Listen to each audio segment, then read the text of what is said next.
glorious day for a race today. Leave it all out there. Nice and smooth. Let's get it all done all day long. I got a good feeling about today, guys. Do something pretty special today. Green, green, green.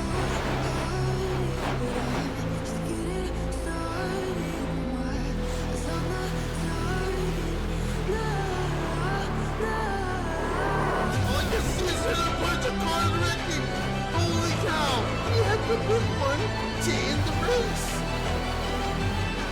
Oh, we got a giant pack back here. Holy cow! Here we come. Go, go, go, go, go, go, go, go, go. Got to be kidding me. Didn't even make it a lap. Nice and smooth, nice and smooth.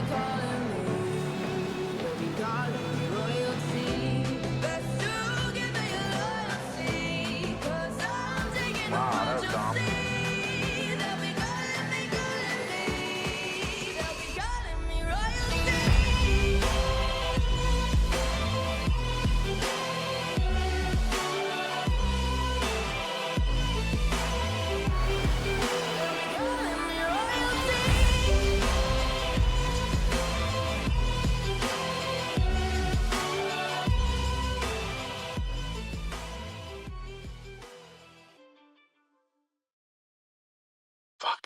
And hello, everybody. Welcome to Phoenix Raceway for the Shriners Children 250 here. Actually, it's not 200. It's 250 here tonight, and it's gonna be your boys up at the booth, Nathaniel Campbell and Bill Martin, and we're here for a fun show here tonight.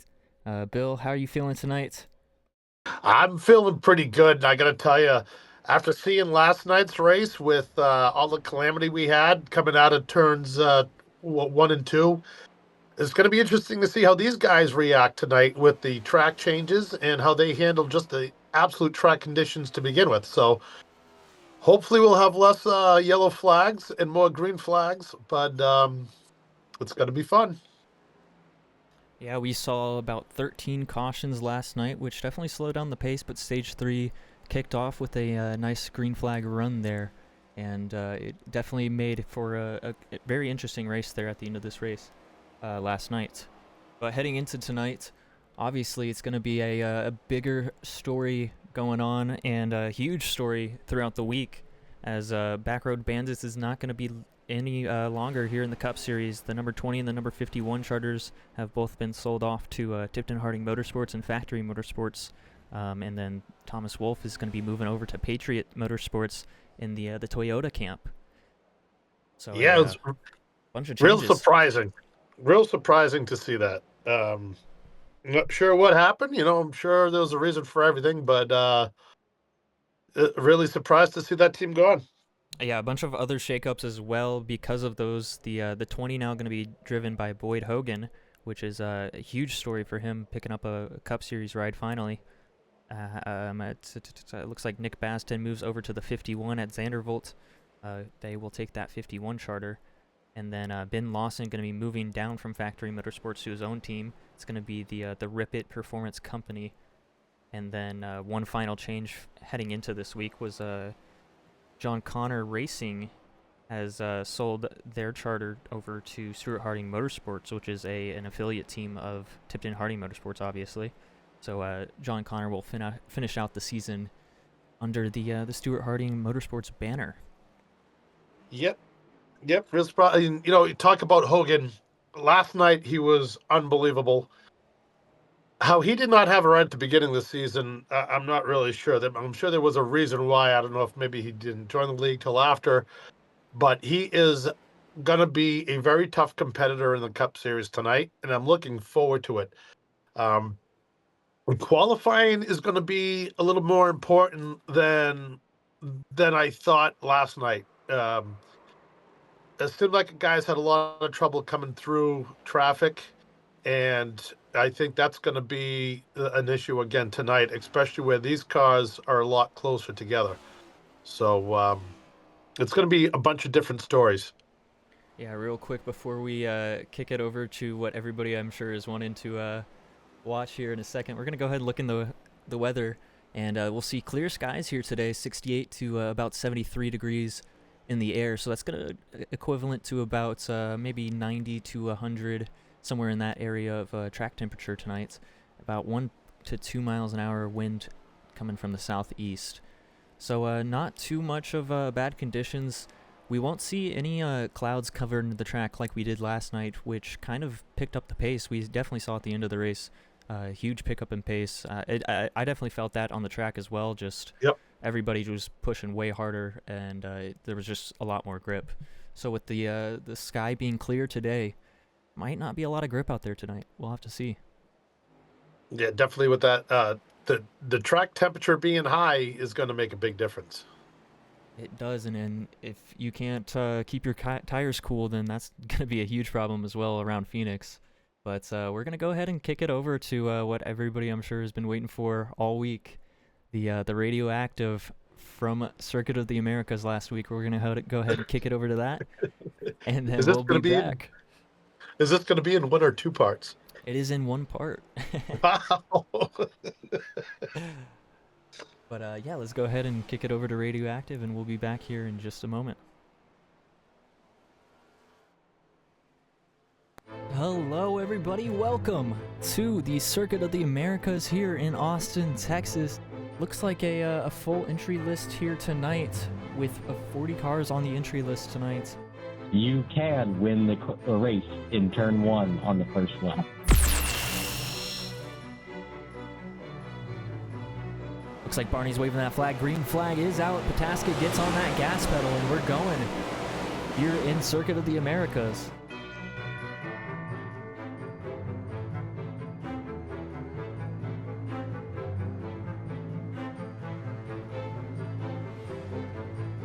I regret changing sets. I hate this league. All that.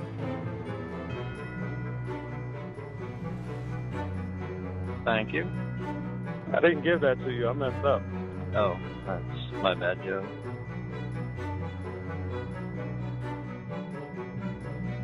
Sorry, Pop Mop, that's on me.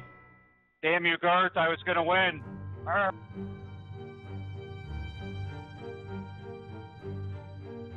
Ain't no way. I know Crown Jewel need to check Dallas Pataska's chassis after this race. I want that car tore down bolt by bolt. He got a Formula chassis under there. And that is the end of stage 1. Yep. Thomas Wolfe, stage winner with Dallas Pataska up to second. Boyd Hoggan after pitting up to third. So they're going to be looking very strong on the front row here for this restart. Hey guys, it's called a brake pedal. Are you serious?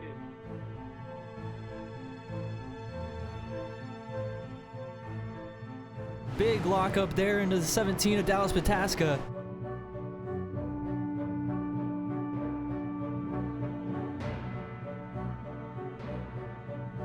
I'm sorry, Nick.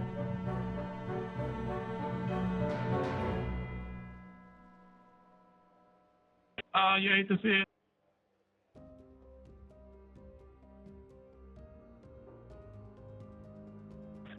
Suck, bro. What are you doing? Just put it in the garage already. Jesus. Quit trying to get on Radioactive this week. I don't even have to try. It's just guys in 20th trying to fight me as I get back up. I get it. You're all racing for position, but why dive bomb me?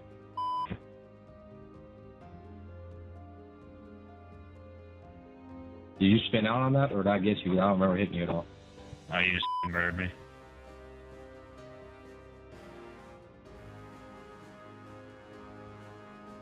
We're just having a bad time back here, guys. This will be the end of the stage, and this is how they'll run. So Thomas Wolfe will win stage 2. Pataska moves back up to second. Hamilton, Albertson, third and fourth. Vasquez, fifth.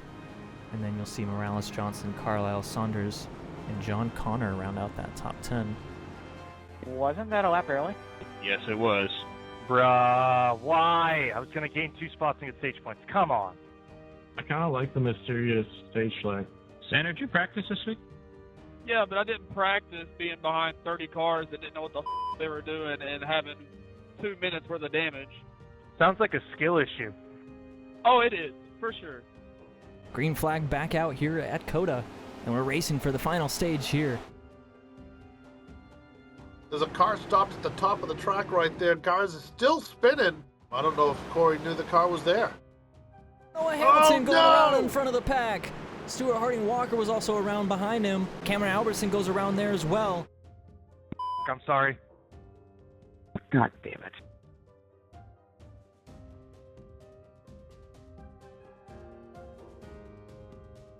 These guys, the 94 car of Wolf, he's trying to make his way back up there. And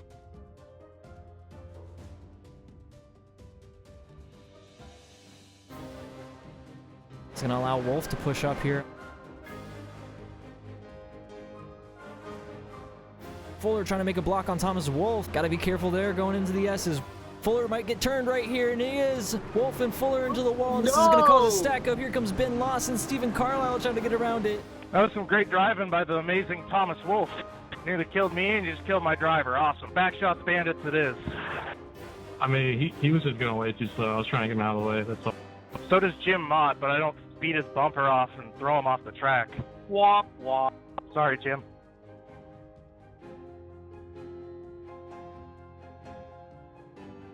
This is fun. We're having fun.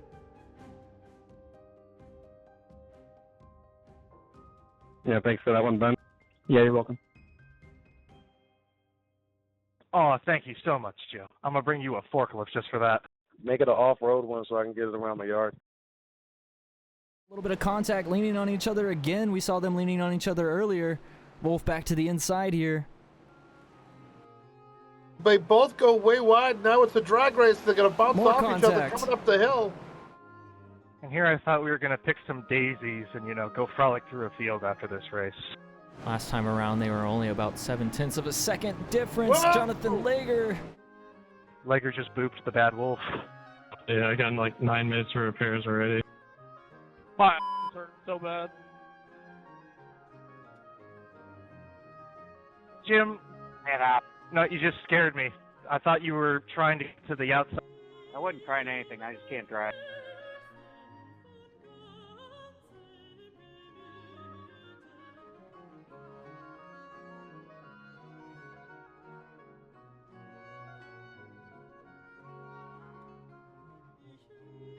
Looks like you win this one, Mr. Wolf. I can't believe it. I'm surrounded by Joes. This ain't your average Joe. Are you calling them below average? I can't wait till I'm not surrounded by Coda. You and me both.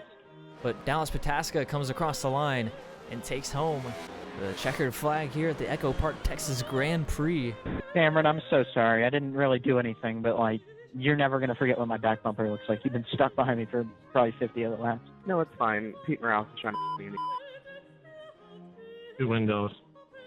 Yeah, good win, Dallas. Good racing, boy. For tonight, it's been your boys up in the booth, Nathaniel Campbell and Bill Martin. And we'll be signing out from Circuit of the Americas in Austin, Texas. We'll see y'all next week in Phoenix.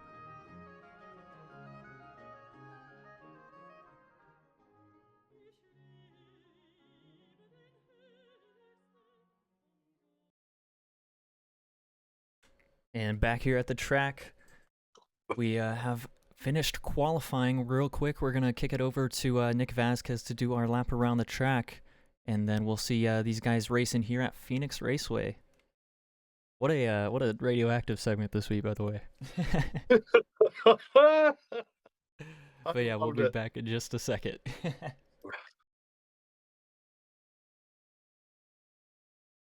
Hello everybody, this is Nick Vasquez, driver of the number 22 Ford Mustang. Today we're going to be taking you on a ride along around Phoenix Raceway with the Crown Jewel Racing. So Phoenix Raceway is a 1-mile oval track with a dog leg integrated. It's got very long, low banked corners, and depending on the time of year that we're there, it can be very hot and slippery. So our race car is going to be coming into 3, coming all the way down, wrapping that paint line out of 4 to take the green flag for our first lap. Now you'll see a lot of drivers here out of 4 cutting down that dog leg to gain time. Can be 3-4 wide on restarts as well. So coming into 1, you kind of want to dime in the corner a little bit, ride that seam all the way around this super long corner, cut in coming out of 2 to take down this back stretch, and then braking right here at the cones, cutting it all the way down to that paint line, wrap that paint line as much as you can. Let it wash up a little bit on 4 to come to the start-finish line. cutting that dog leg to gain as much time as possible. Coming all the way to turn 1. Hard braking, a lot of trail braking involved as well, wrapping that corner all the way around turn 2 here. Taking it down the backstretch again to brake at the cones and cut it back down to turn 3, wrapping that paint as much as possible. And taking 4 to the start finish line. So a lot of hot track temps are going to be here, a lot of slipping and sliding, and should be very fun racing. Thank you for watching. And welcome back to the track. Unfortunately, Nick is not going to be racing here tonight, as I believe he was held up at work, and he'll have a fill-in driver in the 22 tonight, who I believe is going to be Tyler Justice, one of the factory guys that usually fills in for them. Yeah, that's surprising. Nick obviously loves racing, and I'm sure he's not very happy right now, stuck at work, but he's probably going to be watching, and he's got a great replacement too. But very tough field tonight. It is, and let's go ahead and go through our starting lineup before they go ahead and start rolling off the grid here. See last night's winner, Jacob Quill, on pole here, driving the number 16 Hollywood Motorsports Chevrolet tonight. He'll have Boyd Hoggan to his outside. In row 2, last week's winner and 2-in-a-row winner, Dallas Pataska, are also points leader, followed by Noah Hamilton to his outside. Zach Johnson, Cody Porter going to be row 3 with Pete Morales, and Corey Mott row 4. Running out our top 10 here tonight, Stuart Harding Walker and Nichelle Condor. Stuart had a great night last night in the booth, I believe. So hopefully you can have a great night on the track here. Well, you certainly did. Just behind them, you see Cody Leach and Josh Stoltz in 11th and 12th. That's going to be row 6. Following them, Nick Baskin and Garth Griswold. Tyler Bellinger, Zander Short in row 8, followed by Keith Hume making a last-second start for Tommy Carroll. Going to be followed by Stephen Carlisle on his outside. Cameron Albertson and Caleb Tipton will round out our top 20 tonight in row 10. Nim Silva making a part-time start now here in the Cup Series, going to be 21st with Ben Lawson, 22nd to his outside. Jim Mott, Stephen Menke make up row 12 here tonight. Just behind them, we're going to see, it looks like... we went a little too far there. Just behind them, you'll see Mason Hoffner, Joe Wright, Michael Deitch, then Alan Phillips. Rounding out the rest of the field, you'll see Justice Fuller, Thomas Wolfe, Vince Mitchell, Hayden Higginbotham, Thomas Filano, Noah Spalding, John Connor, and then Logan Geisbrecht. Obviously, a few of those guys have EOLs to start the night, but here we go. Green flag is out, and we're racing here in Phoenix. Already right off the start, you see him going 4 wide throughout the pack. This is going to be a crucial turn 1. We'll see how many people can hold on to that bottom line and how many are going to end up drifting up into other cars in the outside lane. 2x2 up front right now, still side by side for the lead between Quill and Hoggan. Quill going to have a little bit of a run here on the inside. Hoggan going to be able to take an advantage of the momentum on the outside. A little bit of a slide there from Quill. It's going to be twitchy with these cars. Very slidey around this track right now, it looks like. And we saw these guys battling out last night with Quill ending up on top. Not surprised we're watching them trading paint right now. And then right behind him is Pataska, who I hear a rumor that he's pretty good at this track. He probably is. I mean, he's been doing very good this season so far.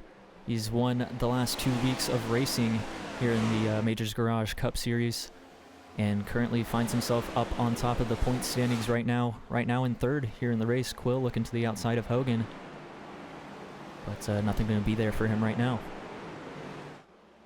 I like seeing the top 8 or 9 cars here kind of just spreading out a little bit, getting into a rhythm and going on. We got a long race tonight, but this race is going to be a lot faster than last night, I think. If you notice already, these guys are a lot more dialed in, and they seem to be respecting each other a lot more than what we saw last night. That's going to prevent a lot of cautions right off the bat.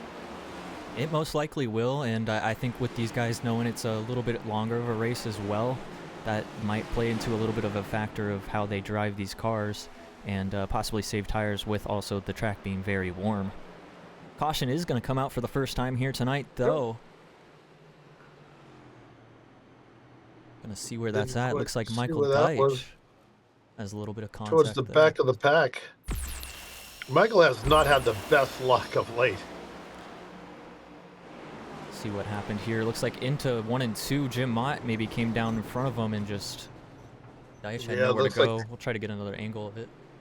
Looked like the 19 car may have lost it in front of him. Keep an eye on that yellow car there. Yeah, it looks like he just comes down onto Mason Hoffner there. Deitch has nowhere to go. Higginbotham involved, and as well as Geisbrecht. Doesn't have a lot of damage on that 48, it looks like, but just kind of held up by that incident. What a great job saving that car from How do you pronounce that last name again? Hoffner? Hoffner. Yeah, Hoffner. Thank you. Woo. I don't know why it was so difficult getting that one out, but what a great save by him. You know, he got smoked down there, and he was somehow managed to keep that car facing forward. Good job. Yeah, so you'll see those 3 cars that got the major damage there in that incident all down pit road to fix up a little bit of their damage. It looks like Deitch probably has the most on that 57, other than maybe Jim Mott on that rear end. But it looks like Hoffner going to be able to get off pit road very quickly. Yeah, he's going to be all right. So Hoggan will snatch the lead from Jacob Quill, our pole sitter.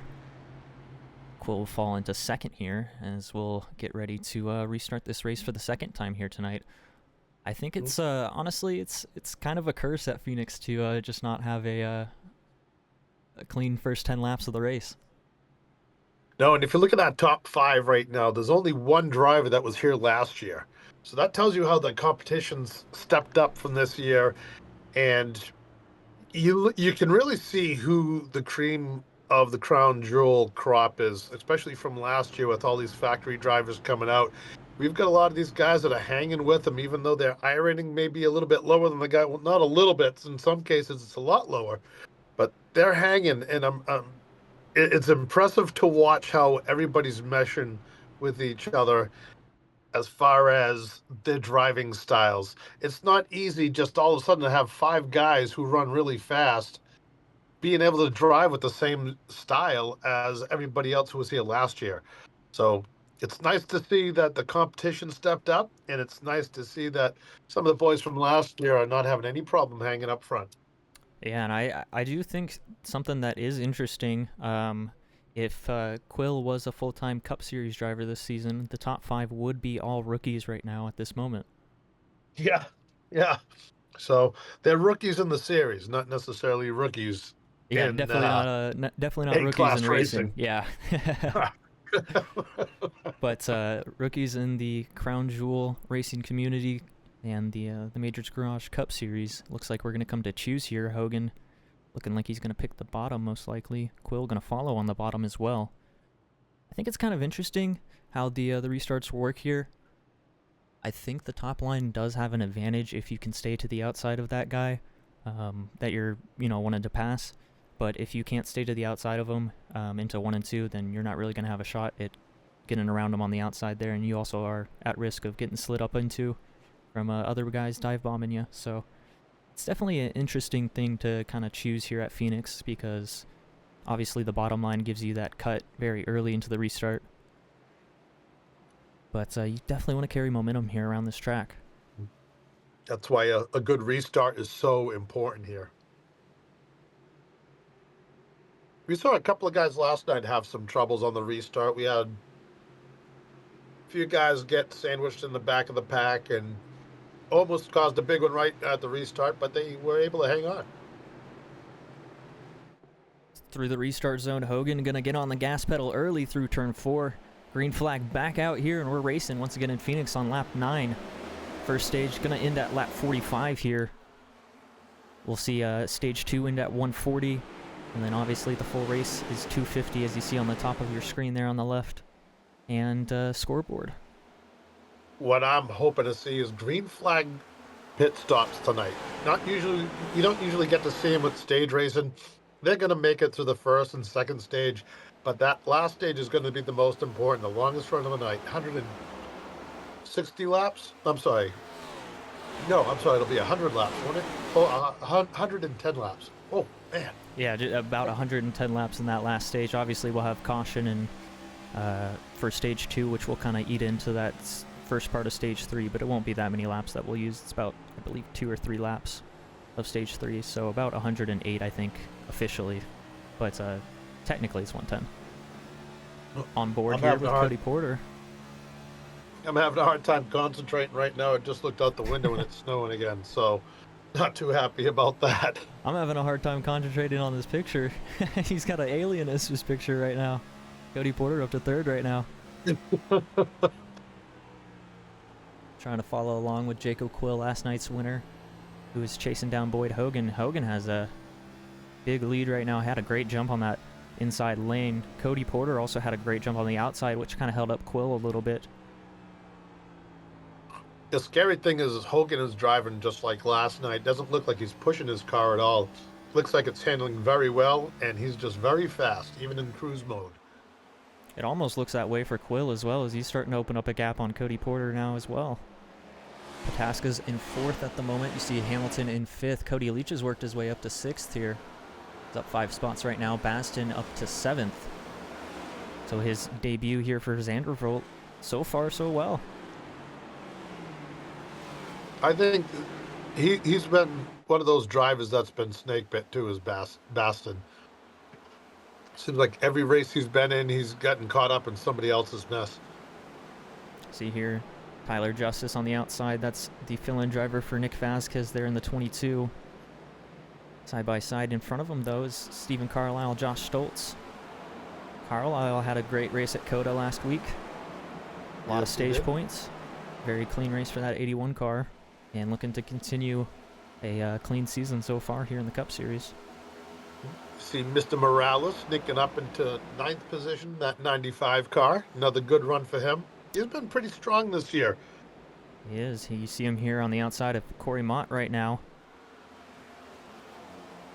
And I believe Tipton Harding Motorsports also does have a little bit of an advantage coming back here this season at this point of the season, I should say, to this track, which they saw Zach Saunders win last year. Obviously, he was at Backroad Bandits last year, but the information definitely still passes over from last season. So anything that you can learn, especially with Saunders running very well last night in the Xfinity Series, or the Dash Series race as we call it, definitely a lot of just information to be handed over to these teammates. A lot of these guys are very good at making their own setup, so they're going to come out and test a lot during the week anyways here at Phoenix. You can actually test the race conditions in iRacing, so you can adjust everything so it's just like race day. You go in there, you practice, and you get a good idea of how your car is going to run. And that's what these guys do. They do their own setups. So when they come into a race like this, even though it's the next year and the cars have changed and so hasn't the track, they still have a bunch of information that they can still use. And something I just noticed on the scoring sheet is Stuart Harding Walker is currently scored in 37th, 4 laps down. I don't know if he missed the start of the race or what happened there, but he's currently 4 laps down right now, and that's a big hole to be in at the start of this race. Now, did he get caught up in one of the early cautions? We've only had one so far, and it was, I think, just those 4 cars that we saw. So it looks like I think he just maybe missed the start. Almost contact in front of him. You see John Connor trying to work his way around that 37 of Joe Wright. But yeah, no, I think he missed the start there for that 29, so that's a huge hole for him to be working out of tonight. Yeah, good luck to him. Something definitely must have happened. Obviously, it's a long race still, 250 laps in total. We'll have a stage break here at 45, and obviously, with it being a short track, there's more chances of cautions. Obviously, we saw them happen a lot in the ARCA race, but it also definitely did happen a lot in the Dash race last night as well. It does. 13 of those. You know, as we've talked about in the past, the Xfinity Series cars seem to be a lot more difficult to drive than these cars. Here, as you see, a little bump and run action. Little love tap. Yeah. See all the hearts there on the 23 of Cody Leach. Nick Baskin letting him know that he's there. I said Basden, my bad. Thinking about ice cream, I think. At least you're not talking about Carol Baskin. But anyways, we're not going to go back to that. That was already so many years ago. But you're starting to see Hoggan pull out a little bit now. He's up to over a second lead now on Quill. So, and Quill's doing the same to Pataska. I think these three are just kind of getting in their rhythm, and they know they have cautions coming up. They have the stages, so they're going to get back together at some point. But they're just kind of settling in right now and trying to run away with us a little bit. Oh, one car spinning in the back there. I don't know who that was. I'm still seeing smoke. It looks like it might be Cameron Albertson. It is Cameron Albertson. No caution yet. He's only one car on the apron. That's going to be a huge hit to that 14 car. He better hurry up because I don't think he hit anything. To see what happened here, it looks like Stephen Mankey there to his inside, coming out of the dog leg. It looks like, oh, he hits the apron and it loses grip there. Snapped around and he tries to catch it. Just keep it off the wall. Was barely able to keep it off the wall, but he's going to be way far back now. Well, as long as he doesn't go down a lap, that's the important thing. We see where him in comparison to Boyd Hoggan is our leader now. Man. That's a huge hit for that 14 car. Had one of those spins kind of in stage 3 there as well last week at Coda, which kind of took him out of contention. Oh, and we have a second caution. And he's getting lucky. Looks like Nathan Fuller might be involved in this one. We're going to have to see. 99 on the inside there. Really doesn't work doing 3 wide right here. It's coming across here. You see him just... I think he had the same problem, but the 22 was just there, and... Oh, Alan Phillips barely avoiding that. I couldn't tell who was in front of him. All right, Nick. Calm down, Nick. I can hear you yelling from here. But yeah, it's hard to tell because some of these Phoenix cameras are not the best. See if we can get a better look at this here. Were they just trying to go for the same real estate, or did the car break loose? To me, it looked like the car broke loose. Yeah, it did. Same thing that just happened to Albertson. So these guys got to be very, very careful. We also saw this last year with Cody Leach in front of the field, I think in stage 2 in this race last year. And that caused a big one last year. I remember that one, trying to get through that, and I somehow made it through that. But well, I'm sure that that 22 would love to have a set of tires right now, because he definitely flat spotted those tires trying to keep off of that other car. Well, that will bunch the guys back up. Cameron Albertson will get lucky out of that. He'll still be at the back of the field, though, however, in 31st. He's going to have to work his way back up. Currently, who got the lucky dog there? I would believe. Oh, I believe they were just going around. They're going right there. That's Stuart Harding Walker right Stuart, there. He is that's getting what his I lap did. back. One of his laps back, I should say. So there you go. Now he's down to 3 laps. Just keep it rolling. Don't count him out. Don't count. If anybody could do it, it's that kid right there. And I have to admit, he nailed it in the booth last night, did an awesome job, and he's, with his radioactive and everything, he kind of sounds like, and is kind of becoming the Kyle Busch of the Crown Jewel series. I hate to say it, but that's the only way I can describe him. Kind of that new young hot gun coming into the series, even though he was here for most of last year. But he came into this series just with a little more attitude, I think, and I think his confidence is up a lot more, and he's fast everywhere we go. But I like seeing his attitude on the track, and if anybody can do it, it's going to be him. Yeah, I definitely would not count him out for sure. Last year, I had problems myself with some weird iRacing thing where it would kick me out of a session for no random reason. And you had to reboot the session to come back in. Yeah, and it happened to me twice in that race last year. I went down, I believe, 3 laps each time, maybe 5 laps one time, but I came back onto the lead lap both times it happened. So it's very possible that you could come back into this race. Yep. Unfortunately, it happened another time, and it really screwed me over, and I finished, I believe, 1 lap down in like 15th or something. So still not a terrible race, but which is still a pretty good. Hey, if I finish in 15th in this Cup Series, that's like a win to me. I would be extremely happy. You would be interviewing me because I'd barge into the booth. But yeah, the skill gap this season definitely has raised from last season. You can definitely tell just by the way that everybody's kind of driving out there. And also, I've just seen a lot more faster times, I think, just in general, being pushed this season than last season. But we'll have to see if that kind of bites a lot of these guys on the long runs. We haven't really had a track where we have long runs with tire wear, so this is our real first test with tire wear. Yep. And our first true oval, other than Atlanta and Daytona, even though those are drafting tracks. But green flag back out. Whoa. Hoggan, good restart. Another great jump. You know, it's amazing to see how the competition has stepped up since Major's garage has taken over, and now you're seeing it right there on the track as Hoggan just starts pulling away a little bit from Porter behind him, and Porter kind of snuck up around Hamilton. See the field 2x2, almost 3 wide. Oh, big 3 wide move there for the 22 of Justice.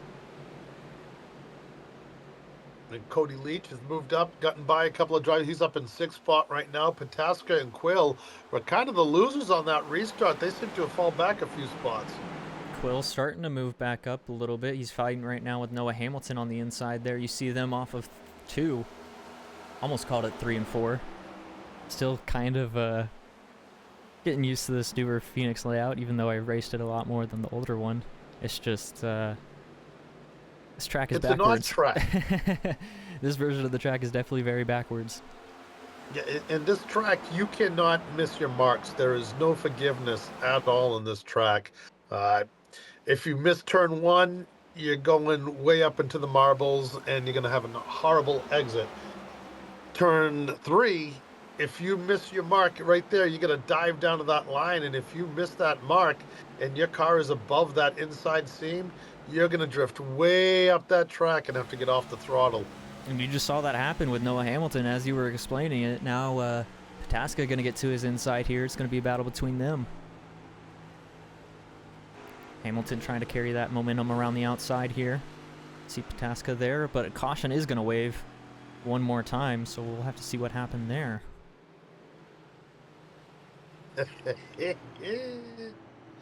Like we guess what that means. Like we say, cautions breed cautions. Guess who's now 2 laps down? Possibly Stuart Harding Walker here. Trying to find this incident. Oh, here it is. Oh, that's not a good angle at all. I have to see what happened here going through the dogleg. The 22 gets loose as well. Oh, and Stephen Carlisle might be out of this race. Nathan Fuller got net coated there, and a bunch of these guys. Oh my goodness, guys, you gotta slow down. That's what's called ARCA braking, folks. Very close moments for a lot of those cars going around the outside of that 22. I don't know if Fuller is going to be fully destroyed from that because he kind of blinked. Not really blinked, but like net coated through it. There's a lot of front end damage, so he might be done. Was that Carlisle who hit the wall that hard? That was Carlisle in the 81, so he's definitely going to be done. I believe that engine is going to be blown. Thank God this is iRacing. It is. That was a major impact there for the 81. Wow, that was tough. Even, oh man, even in my rig, that would have been, that would have hurt. Wow. We see our third caution here on lap 33. You see Stuart Harding Walker does get that lap back. So he is now going to be, it should say 2 laps down. Yep. I believe. So a very unconventional start to this 29's race, but it's starting to come back.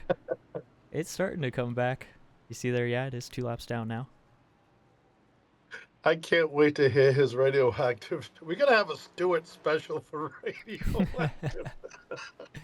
We'll probably have a full-on compilation of him by the end of the season. and it'll be about an hour. A very passionate driver.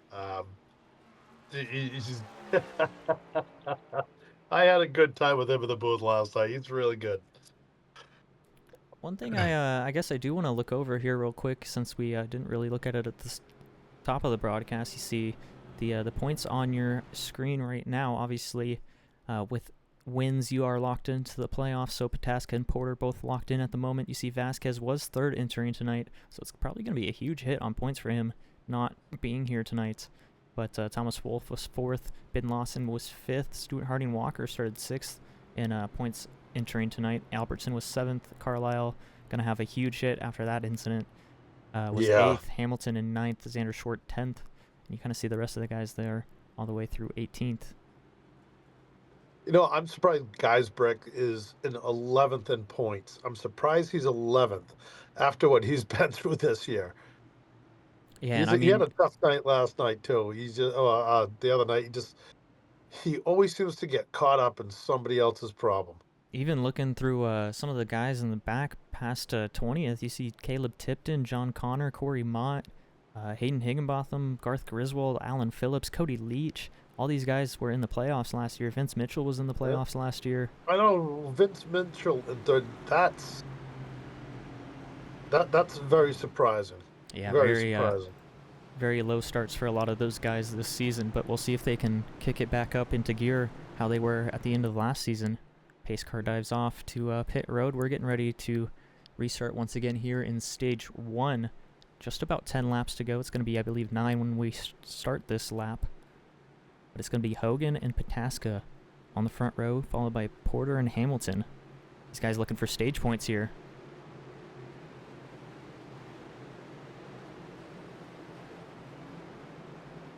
Oh, another great jump by Hoggan.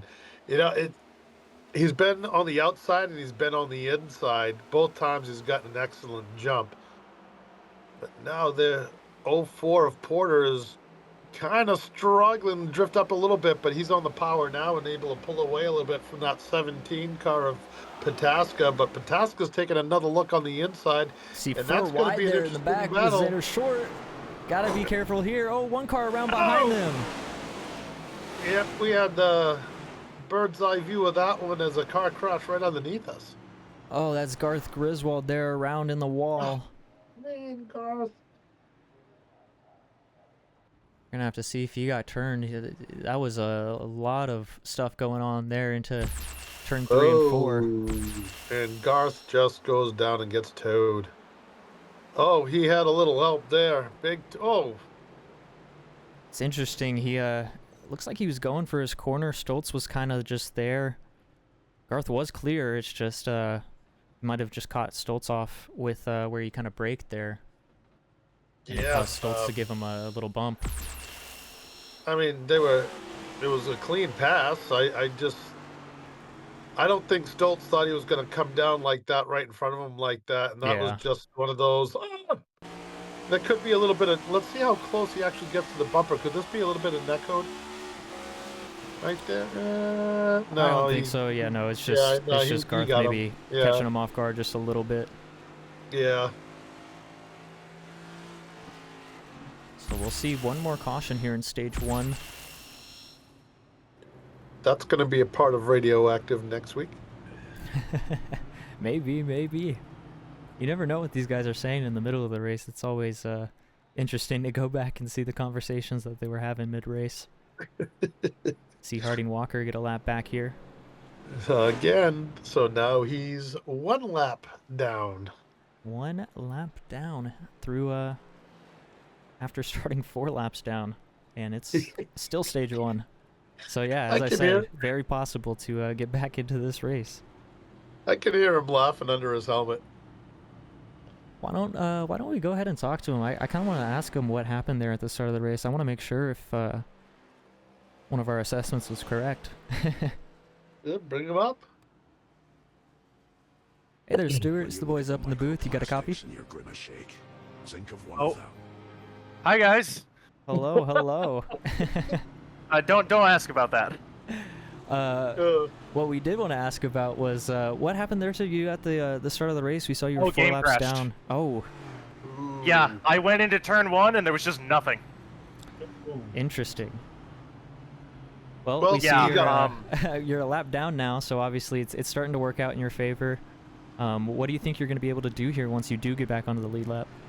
Oh, this car has speed. I don't know if you saw, but I plowed my way up into the top 25 within 10 laps of getting back on the racetrack. So I've got the pace to be up here. You know, I just need to get the laps back and get some fresh tires on this thing.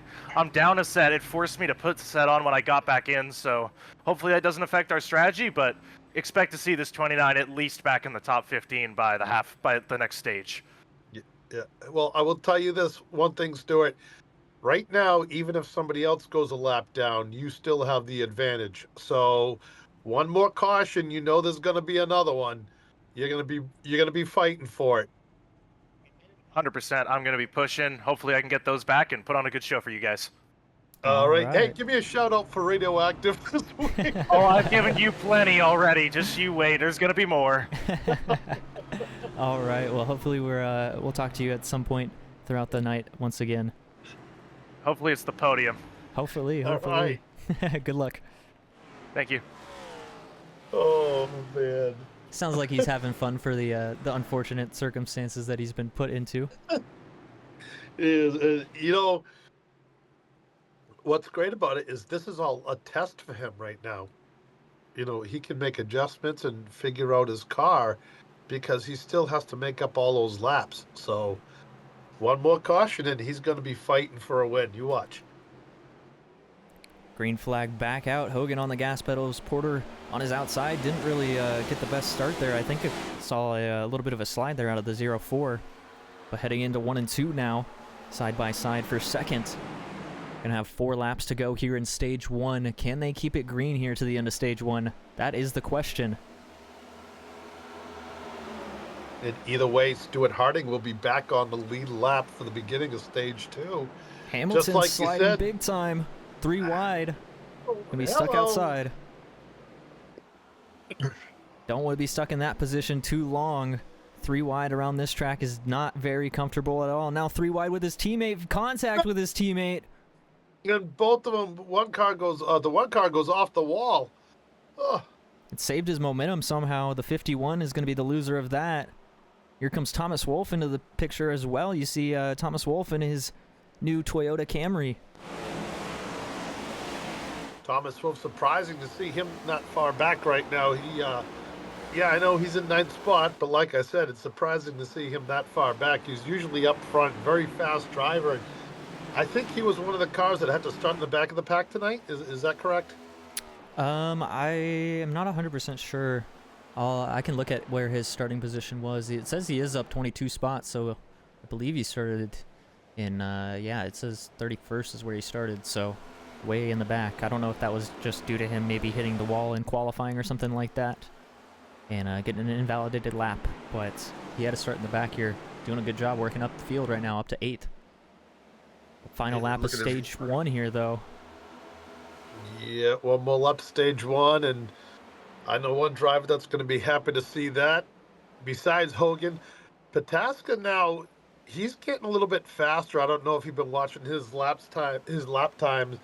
Don't know if maybe he made an adjustment in his car or what, but he seems to be running a little bit better right now.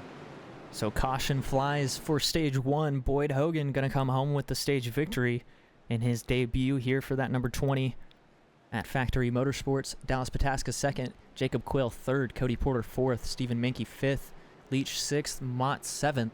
Then you got Hamilton, Wolfe, and Basden rounding out our top 10 here in stage 1. They're going to go ahead and probably take some tires here.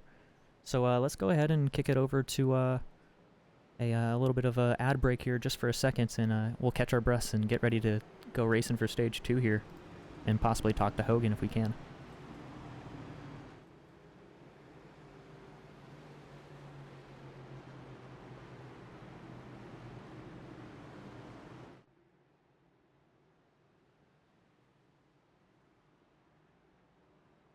Hey, you know that guy who just before the green flag keys up his mic and asks, "Anybody got a setup?"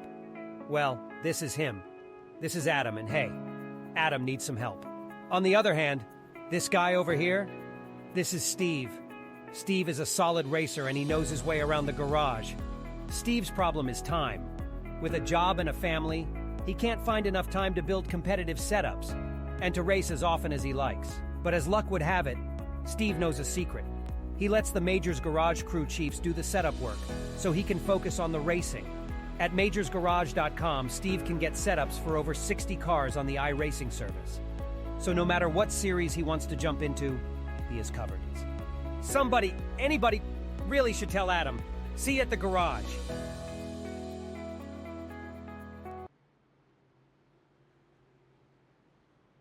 Back here at the track, let's go ahead and try to talk to Boyd Hoggan and see what he has to say so far about that number 20 machine as he is out front in our Stage 1 winner. See if I can find Factory first. There he is. Hey there, Boyd. It's the boys up in the booth. You got a copy? I gotcha. All right. Here in your full-time Cup Series debut, obviously we've seen you in a lot of the other races, but as an open entry or filling in for Cody Leach last week. But taking home Stage 1 here at Phoenix, wanted to ask you how your car is feeling out there and what you're looking forward to the rest of this race.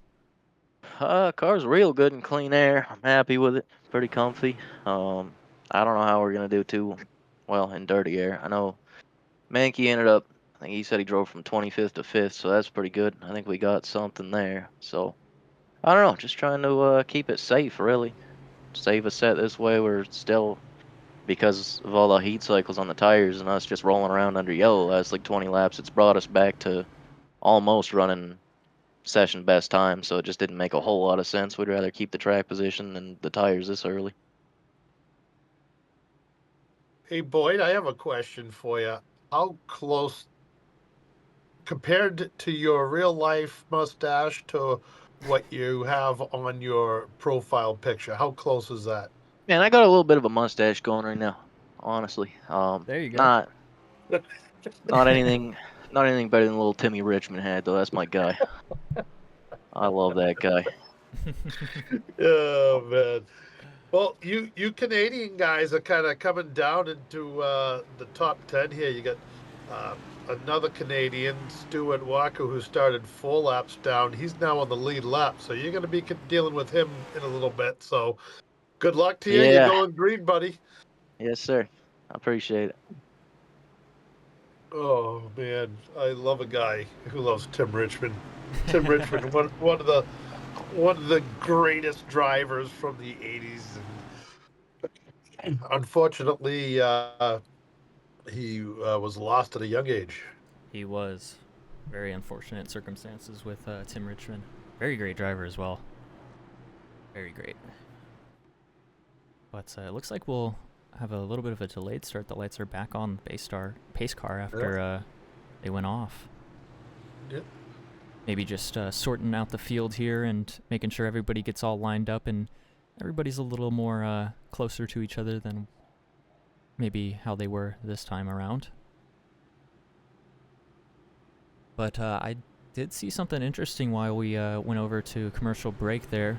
The top 6 did not pit, including Tipton as well, who's lining up in 8th technically, or 7th actually in this restart, so the top 7 have not pitted for fresh tires. Everybody else behind them has gotten fresh tires.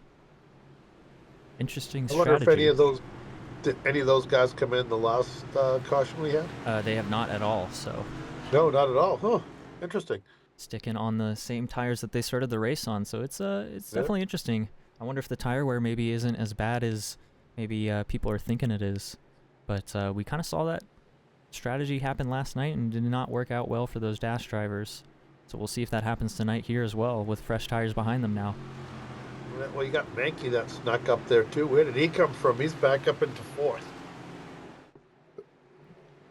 Through the restart zone, back on the gas pedal, Boyd Hoggan kicks us off for stage 2. Cody Porter on the outside. Hoggan is getting such great restarts here tonight. Yeah, and that's really what you need to be successful around this track, to have good long run speed, I feel like, is get that clean air on these restarts, especially if you are the control car. Want to make sure you just get out and away from everybody else. Now, I'm wondering if he's running with a little bit of anger in him after last night as the caution comes out again. It does. We're gonna have to see what this one was for. Looks like there's a car in Way the up wall high back there. It's the 96 of Nim Silva. We'll have to see if that was the cause of the caution. Oh, it looks like it's in front of him. No, it's in front of. It's the 97 and the 22.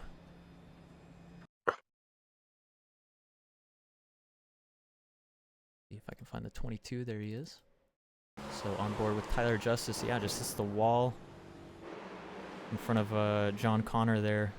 Both of them get a little bit of damage, and caution comes out once again here for the first time now in stage 2. So 95 laps though in stage 2.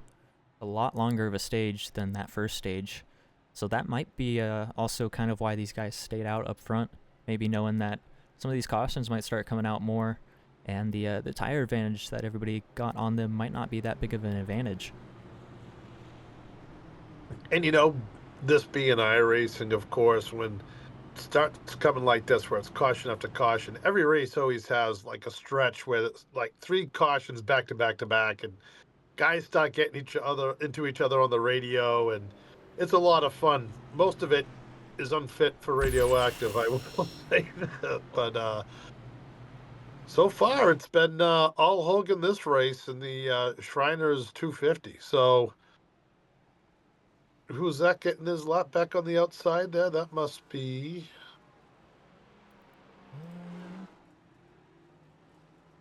I didn't see who that... That is Tyler Bellinger. Oh, Ballinger go. Ooh. He does have a little bit of damage kind of all around that car. Front right, front left, and back right. He's another one that got into other people's problems last night. Innocent victim in a couple of mishaps.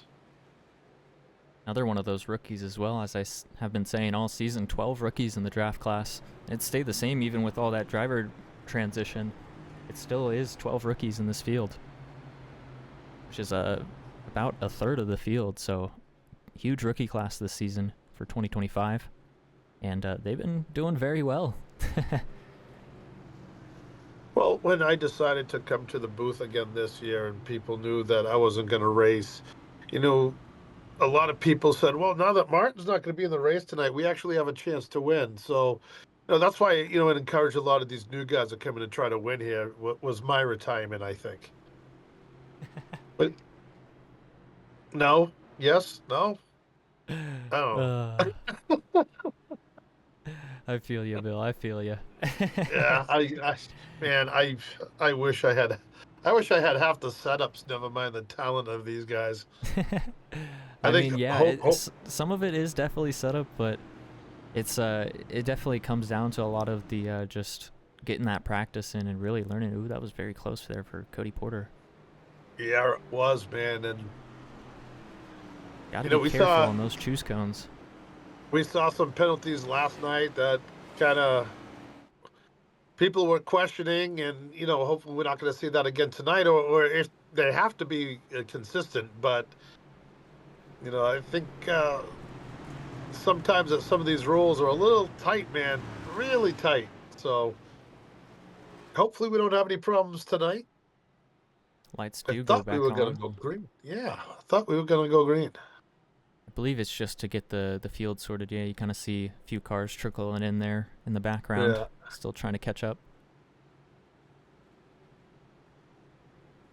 Still feeding into the background, all the way through the back of the track.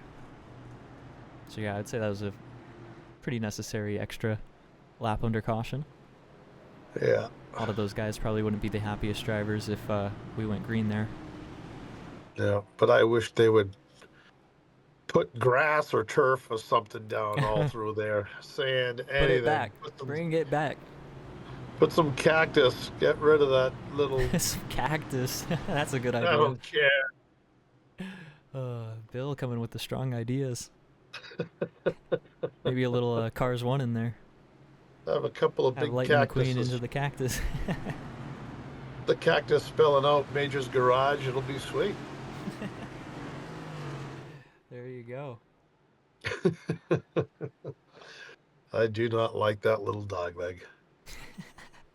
Yeah, I think a lot of people kind of share that opinion with you. It is a very split track, I think, with the reconfiguration of what they did with Phoenix. But it's what we have now, so we kind of just have to roll with it. Yeah. Cars lined up nicely, 2 by 2 coming off, and once again, the 20 car gets a jump. Really, everybody's been having a little trouble keeping up with Hoggan on his restart system tonight. Yeah, Hogan's been able to pull away very well on these restarts here, using that bottom lane to his advantage. We had a couple of cars going through that corner touching each other. And as you look through the back of the pack, there's still 3 wide coming down the back straightaway. They are. You see Corey Mott on the inside of Kayla Tipton here. This is back for 10th. Battles all around the track. You see guys going all the way down that dog leg as well. Got to be careful cutting it. We saw a few guys lose it earlier, and then also coming back up the track. Don't want to hit anybody. That's why I'm not a big fan of this track. That dog leg, if you do cut the dog leg, after a few laps, that back end of the car will just kick out on you if you're not careful. See Cody Leach trying to get around Noah Hamilton here on the inside. One thing interesting about these Cup cars that you will not see in any other car around this track is the shifting. You see him go all the way from 5th down to 3rd here in 1 and 2. Yep. Hamilton powers around on the outside. A little clear, Leach. These two guys have been racing with each other for a couple of years now, having a good time.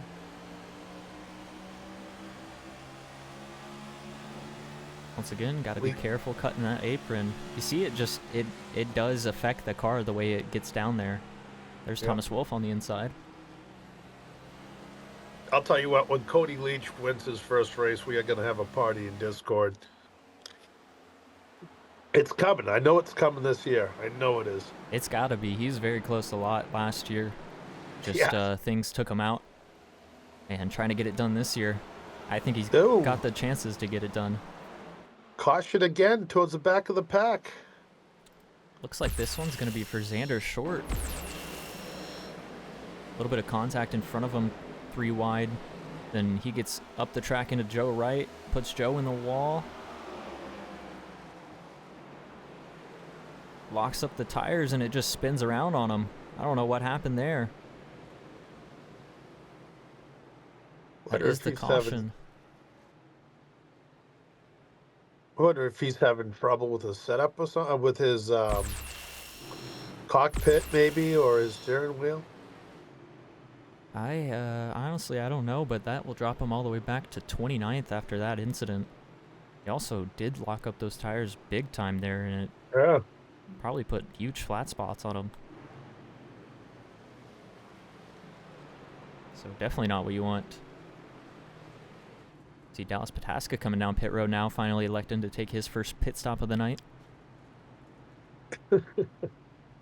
This guy here, extremely talented driver. It's going to be interesting to see how he'll be able to work his way back up through the field. It's going to be all the way pretty much in the back of the field, only car on pit road this time around. Was he in the race last week? Pataska? Yeah. I think he was in his own race. I don't remember seeing his car in the race. I think he was in his own race, to be honest. But yeah, had a very dominant last week showing at Coda. And looking to go 3 in a row here at Phoenix now. I went back and I started watching the race, and I was watching him and his line, and I was like, oh my God, how... I don't know how he can get through sections so fast. Like, it's just... It was mind-boggling. I'm not even going to tell you what his time was compared to my time, but let's just say they weren't close. It was, yeah, I don't know how he did the things that he did with that car on the track. I think Bill's too humble. Yeah, he's I'm downplay. I'm not humble. I'm horrible. But one thing I will want to mention right now is our pole sitter and last night's winner, Jacob Quill, first car on fresh tires. He is in third right now, so that could be a little wake-up call for Porter and Hoggan in front of him. But just behind him, he's got Hamilton, Wolf on fresh tires, as well as Corey Mott and Nishil Condor rounding out that top 10 all on fresh tires still. Well, last night the guy said that the tires really weren't that big of a deal. And, I mean, if you think about how much older the tires of those guys in front of them. They are, so Quill came down pit road on lap 47, so it's about, I mean, 20 it's, laps? yeah, 20-something laps. But still, yeah, it's definitely a big difference. Not 20, sorry, Yeah. 40 laps. But, yeah, no, a huge difference on these tires. But we'll see what Quill can do here on this restart. He might have the opportunity to go front row if Porter doesn't choose the outside, but it looks like he might choose the outside once again here. But Quill is going to follow him, which I think is the right move. Oh! Ooh, maybe not. Quill gets the outside front row. And we're going to see what fresh tires can do. Yeah, that was a quick little strategy there, you know, trying to throw him off. So 7 cautions so far. We're in lap 21 of stage 2 right now. About 74, 75 to go. It's going to be 74 once we start this lap. But Quill and Hoggan going to be our front row this time. Quill was our pole sitter, won last night race. Hoggan had a, I would say, the dominant car and the car to beat, and then kind of just beat himself by moving up that lane there on that restart. It was a very close call, but at least when I looked at it, I think he moved up enough to warrant it, but a lot of other people definitely not happy with that call as well. But he's keeping himself on that bottom line tonight for sure, making sure he does not mess that up again. Cool. Green flag back out here in stage 2. Quill didn't really get the start he wanted on the outside, but he's going to be able to carry the momentum around Porter clear for second. You know, all I got to say about that call is I am very glad that I didn't have to make it. Yeah, I would not want to be race control in these situations. I didn't have to make it. So, you know, if you know, if you want to question race control, just remember that. I'm glad I didn't have to make that call. So, but these guys are battling pretty good right here. The 94 getting on the inside of Wolf. I mean, I'm sorry, the Mankey, excuse me. And he's going to take the position, and he's going to get on the Porter too now. And he's trying those hard. fresh tires. Wolf is going right up in the third spot. So those fresh tires starting to work for Thomas Wolf right now. We'll see if Quill is going to be able to get around Hoggan, because Wolf is steamrolling right now through the field up to third. Wolf, one of those guys that we're used to seeing out front, and he started way in the back of the pack today. I'm going to assume he had an invalidated lap, because he was definitely on the lead lap and didn't have the problems that Harding Walker was having, who is currently up to 15th right now. Like he said, he was going to be up to the top 15. Yep. No big surprise there, and big bunching up here in the mid-pack battles. Well, that's what he's going to watch out for, is that type of thing right there. This isn't an air show with the Blue Angels.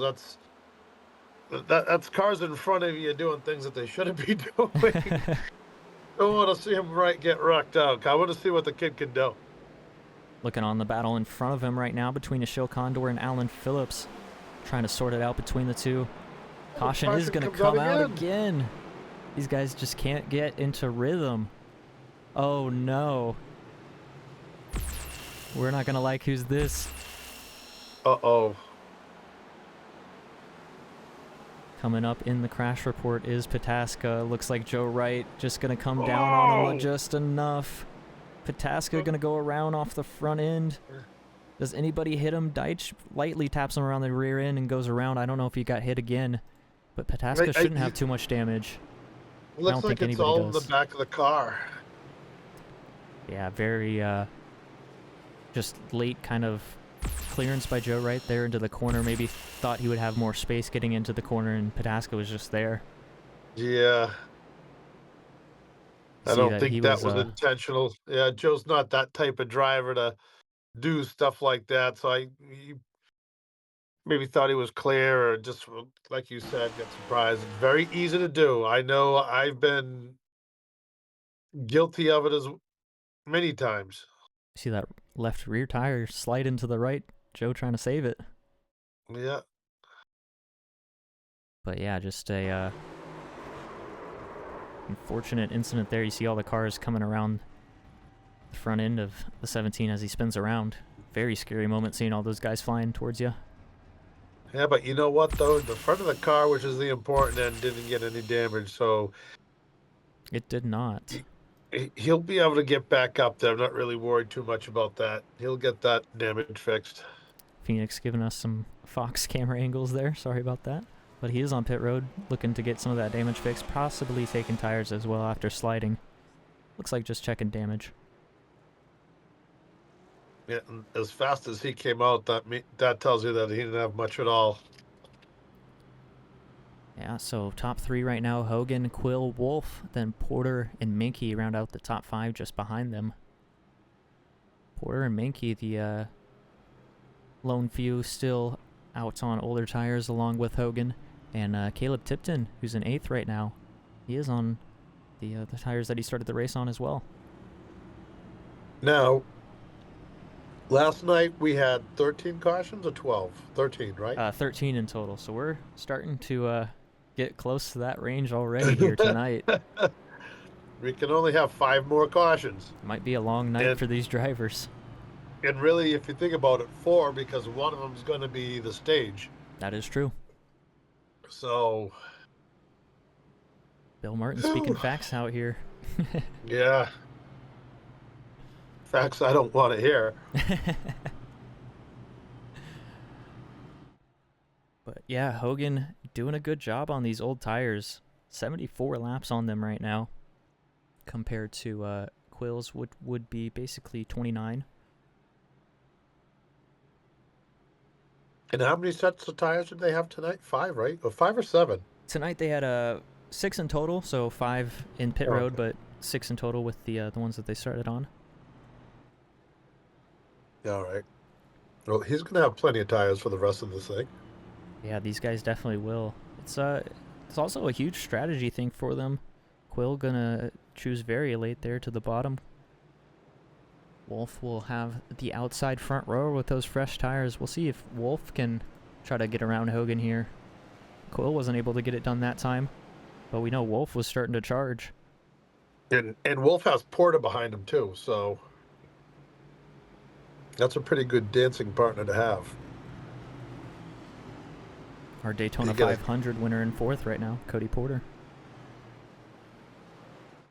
It's crazy, just thinking back 3 weeks ago was that 500, and honestly, a whole bunch of things have been shaken up in the field since then. Teams have been dissolved and drivers been swapped.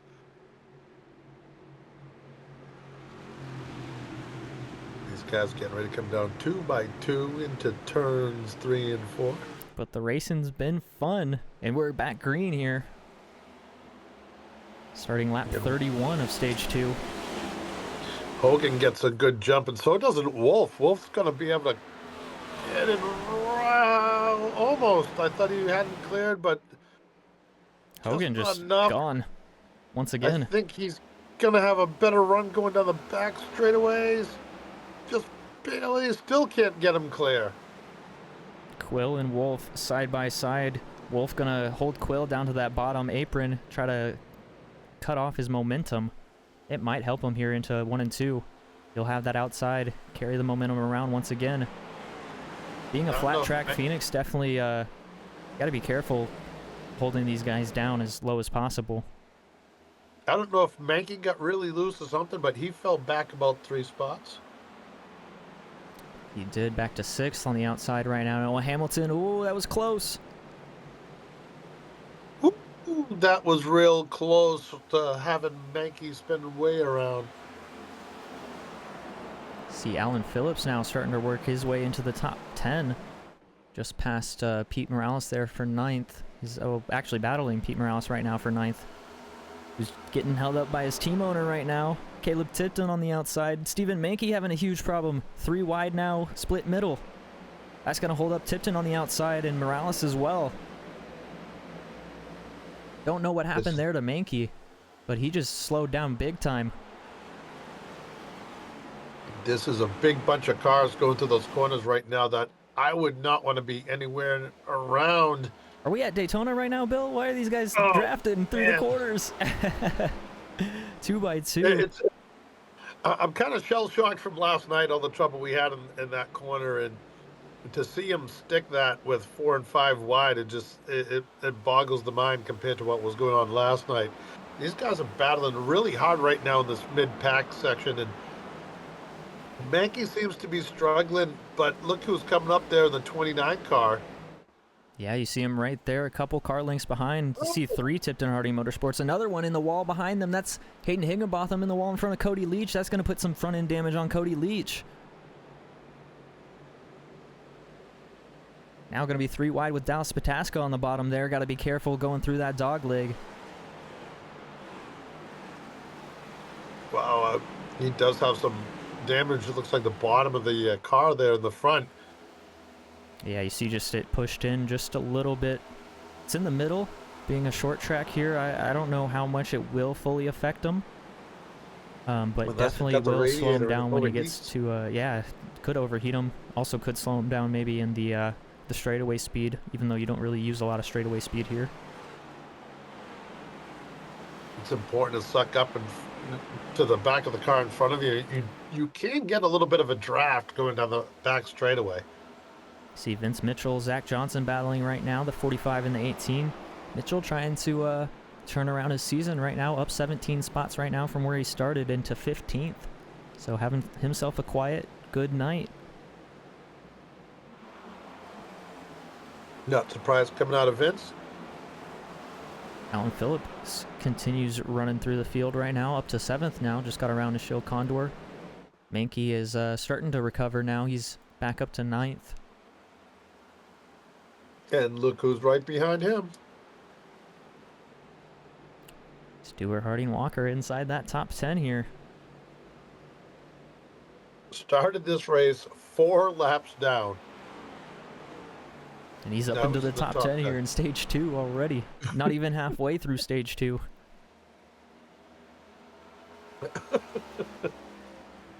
Man, kid's got it.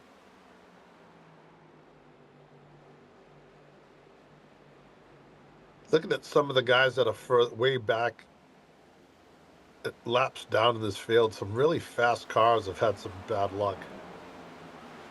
Oh, Joe Wright sliding in the back there. That might bring out the caution. I don't know. Did he save it? It looks like he did. Somehow.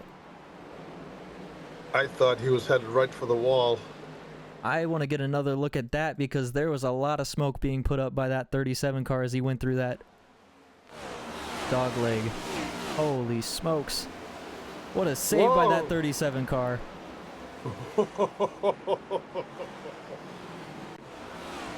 Hats off to you, Joe Wright.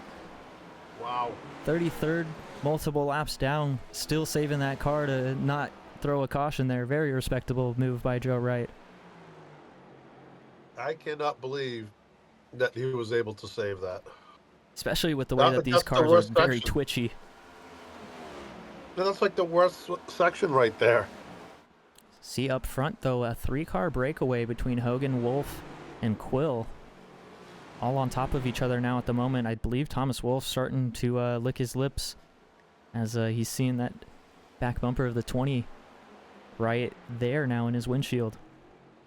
Well, Chachi's pretty patient as a driver, so he knows what needs to go on. It's still early in the race. He just wants to get to the end of the stage and then battle it out for the very end of that. Maybe get that one win for that stage point, which is going to help him a lot. You see him get right up to Hoggan right there. Hoggan's he has a good handling car right now. Yeah, those fresh tires definitely starting to play a factor right now as it's getting into a longer run here of stage 2. That green flag run might be affecting Hoggan's pace. You see Thomas Wolf hounding the back bumper right now of that 20 car for first.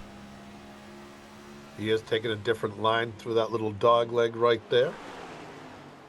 See Hoggan slide up again. Wolf right there to the inside quarter panel. Can he stay there? Not yet. Yeah, I think Wolf has better tires, obviously, than Hoggan has. And now he's going to make Fully a to the ruin on the inside. inside, going to third. To the Going into lead, third Thomas corner. Wolf. Nice. So lap 90, Thomas Wolf will take the lead here. Jacob Quill now smelling that blood in the water, looking to get around for second. He knows his fresh tires are ready to pass that 20 car as well. Probably hoping for no cautions throughout the rest of the stage. He only has about 4 more laps to just survive right now on those old tires. He has to come in this stage. He has to come in. Yeah, he's been on the track for 90 laps with those tires. I don't know how this strategy is really going to help him here unless a caution comes out very soon. They're going to need a caution to come out and get fresh tires on these cars. Well, lap 2 is at 95, isn't it? Stage 2? No, it's at what is 45 plus 95? Oh. Yeah. Oh, no. We're only about halfway through stage 2 right now. Never mind. So yeah, that's going to be a huge thing that's going to come into factor here if we do stay green. They are going to go a lap down once they pit. Yep. And I'm talking about Hoggan, Cody Porter, and Stephen Mankey, as well as Caleb Tipton. All 4 of those guys have yet to pit. And you see them starting to fall back. Mankey obviously was starting to fall back earlier. It's kind of mitigated it at the moment, but got to be real careful. But what they're doing is kind of getting in the heads of what other drivers are doing. Because I can guarantee there are other drivers in the pack right now going, how have they gone that long in the same set of tires? I bet you some guys might be on their 3rd set of tires already, depending on how their luck has been. So to have used 3 sets of tires already in your race, while the leader has only used 1, that gets in your head a little bit. Yeah, and Hoggan now really starting to fall back from Wolf there. You see Wolf starting to pull away with that fresh air. He does have a little bit of lap traffic of Tyler Bellinger starting to come up in the screen, though, however. That's only 1 car at the moment, so he'll still have a lot of clean air. Yep, Pataska back up into the 10th position in that 17 car. He is working his way through the field, just got around the Tipton Harding Motorsports crew. You see a lot of them lined up there just outside the top 10 now. Morales, Stuart Harding Walker, and Caleb Tipton all lined up in a row. See Zach Johnson now trying to make a move to the inside for 13th on Tipton. I think Pataska has a little fire under his belly in his belly right now. Probably. He's definitely starting to work his way back through the field very well with these fresh tires. Seems like he's got one of those cars to be for sure top 5. I don't know about the win yet. We have not seen him in fully fresh air out front. But doing a very good job working his way back up through the field here in stage 2. And look who's come up pretty well is Condor in the 11 car. He's in 9th position right now. Good run for him so far. He is having a very good run. Started 10th here tonight. So up 1 from his running position, or his starting position, I should say. Got Petronas on the car. That grocery getter, as Bill said. I took a lot of heat from that. I mean, a lot of cars are grocery getters, and to be honest, the Camry is too. And I think a lot of people just don't want to say it. Oh, I'll say it. They definitely got the sport version of the Camry, but the normal Camry is definitely a grocery getter, or just a college student car. There's nothing wrong with that. You got cars for different periods of your life. We've all had that Honda Civic or the Toyota Camry or Corolla or something. Yeah, I got myself a Pontiac Grand Am, so. Oh. Definitely one of those college student cars as well. It's a little bit nicer, honestly, I feel like, for it being older, but definitely a college student car for sure. I remember college. That was the most fun I've had in 3 weeks. 3 weeks. Never a dull moment with Bill up in the booth. Yeah, they, Three you know, wide here. Ooh, Harding Walker getting a little aggressive on Mason Hoffner. those man, these They're being guys have held been. up. I don't think he likes being held up right here. Every time I see a big bunch of cars together, Oh, Cody Leach getting a little aggressive now. More contact between the 23 and the 29. Man, I don't know what's going on there. Leach going to be able to clear Harding Walker. Walker looks around to the outside. He's going to go way wide, hit the wall, actually. I think he's gotten into his head a little bit now after that contact with Leach. Just overdrove that corner. Going to have to calm it down. He's still got a lot of time here in stage 2. Yeah, both guys need to settle down just a little bit. You know, it's don't know what happened, but I have a feeling that that'll be put in the memory bank for both of those drivers. But I think the 29 car might have a little bit of damage or something because he seems to be slowing down a little bit right now. I wonder if he's maybe burnt off his tires a little bit.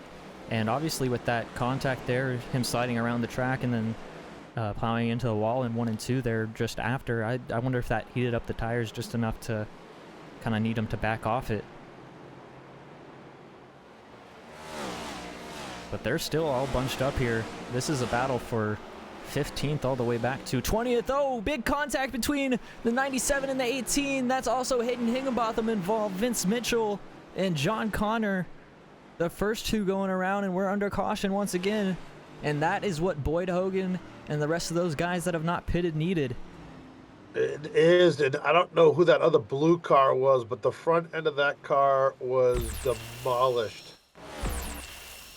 We're going to go back to it. We're going to be on board here with Higginbotham, seeing what he saw as he came into this. See Vince Mitchell just loose on the bottom, lost it, cutting the apron up into the 97. 9 had nowhere to go. And that takes out 2 of those affiliated teammates. Technically not on the same team, but affiliated teammates. Yeah, that 97 car was demolished, the front of that thing. Oof. A little bit of front end damage on the 9. The 9 definitely got lucky out of that. It looked like the car broke loose down on the bottom, trying to cut that tri-oval, and just... oof. But pit stop says everyone comes down pit road. Dallas Pataska gonna cycle out front now, so coming down pit road a little bit later than everybody else, about 30 laps later. So that will let him stay out on track right now. Seeing the race off pit road here in just a second. Is Hoggan going to be able to stay in front? He will. Oh, it's a close battle actually between the 94 and him, and Thomas Wolfe gets him. Oh. Just barely. Oh. And that's going to be huge on those fresh tires if Wolfe can stay in front of that 20 car. Oh, Chachi's smiling underneath that helmet right now. Let's go ahead and talk to him after that exciting battle off pit road. See how he's feeling. And then you have fresh tires at the end here, like. Hey there, Thomas. This is the boys up at the booth. You got a copy? What's up? Sorry for cutting off your conversation there, but just saw an exciting battle off pit road there. You're able to stay in front of Boyd Hoggan. Obviously saw you get in front of him as well to lead some laps there. Wanted to ask you how the car's feeling and what you're going to be able to do here to close out stage 2. Car's feeling good. It's kind of like a toss-up whether I wanted to get tires there. We might be down one set later, but I think just with the majority of people pitting there, like we had to go in, so. And it's been a crazy race kind of in the mid-pack. You've been able to work your way up from the back of the field. Wanted to ask you what it was kind of like working through the mid-pack there as everybody's kind of been going 3 and 4 wide. It's definitely scary. There's a couple times that I got lucky just to barely make it through a wreck. One car coming off the wall right towards me, I was able to get low enough to dodge it. But yeah, it's never fun hitting the wall during qualifying and kind of hamstringing your race from the start. But glad I'm up here now.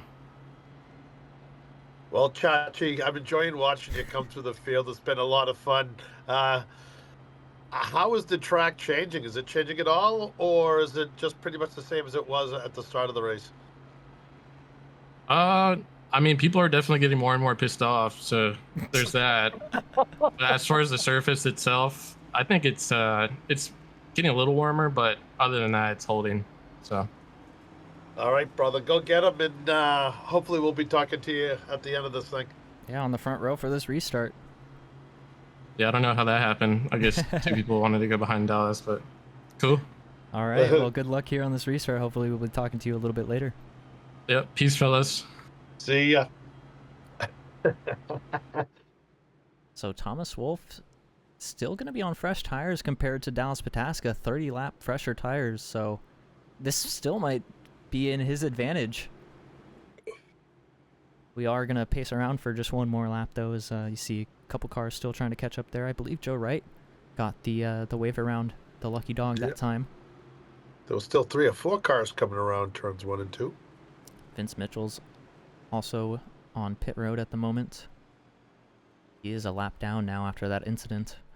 So very unfortunate for that 18 who was having a quiet but very strong night for him moving up to the top 15 just before that. You just see that kind of happen to a lot of these guys. They start working their way up and it just doesn't go their way at some point in the race and they're just kind of taken out by something even like that. Like, it's hard to say that's your own doing because it's just the way that you have to drive the track. Take a look at how these guys are using, you know, the different cautions and stuff. Look at Deitch is back up in the 5th spot right now. Yeah, he was last on pit road in lap 72 with the other leaders with Pataska and Hoggan. So he's on that. Oh, I believe Vince Mitchell just blew up there. But yeah, he's on that same strategy as Hoggan and Pataska, so it could work out in his favor here. We'll have to see if he can hold on to that position. Just about 34 laps to go here now in stage 2. Wow. 33, I should say, sorry. Nice jump by Pataska, the 17. He's going to get way out front. He is, and you see Nick Basden now work his way up into that podium spot. Oh, 16 of Quill starting to slide through the corner, saves it, but a lot of cars spinning around behind him. We get the big one at Phoenix here in stage 2. Wow. That it seemed like everybody avoided the initial spin there and then just collected each other on the bottom. Oh no, it looks like Michael Deitch might have made that happen. I think Deitch got bumped from behind. Maybe a little bit of a bump from Hamilton, which sent the 57 up to the 16. Great save by the 16, but everybody else trying to check it up and lock like those cars up just get spin. It looked like the 14 tried to check up a little bit and go down low, and a few other guys came in behind him and just smoked him. Joe Wright involved in that one as well. He's having a tough night.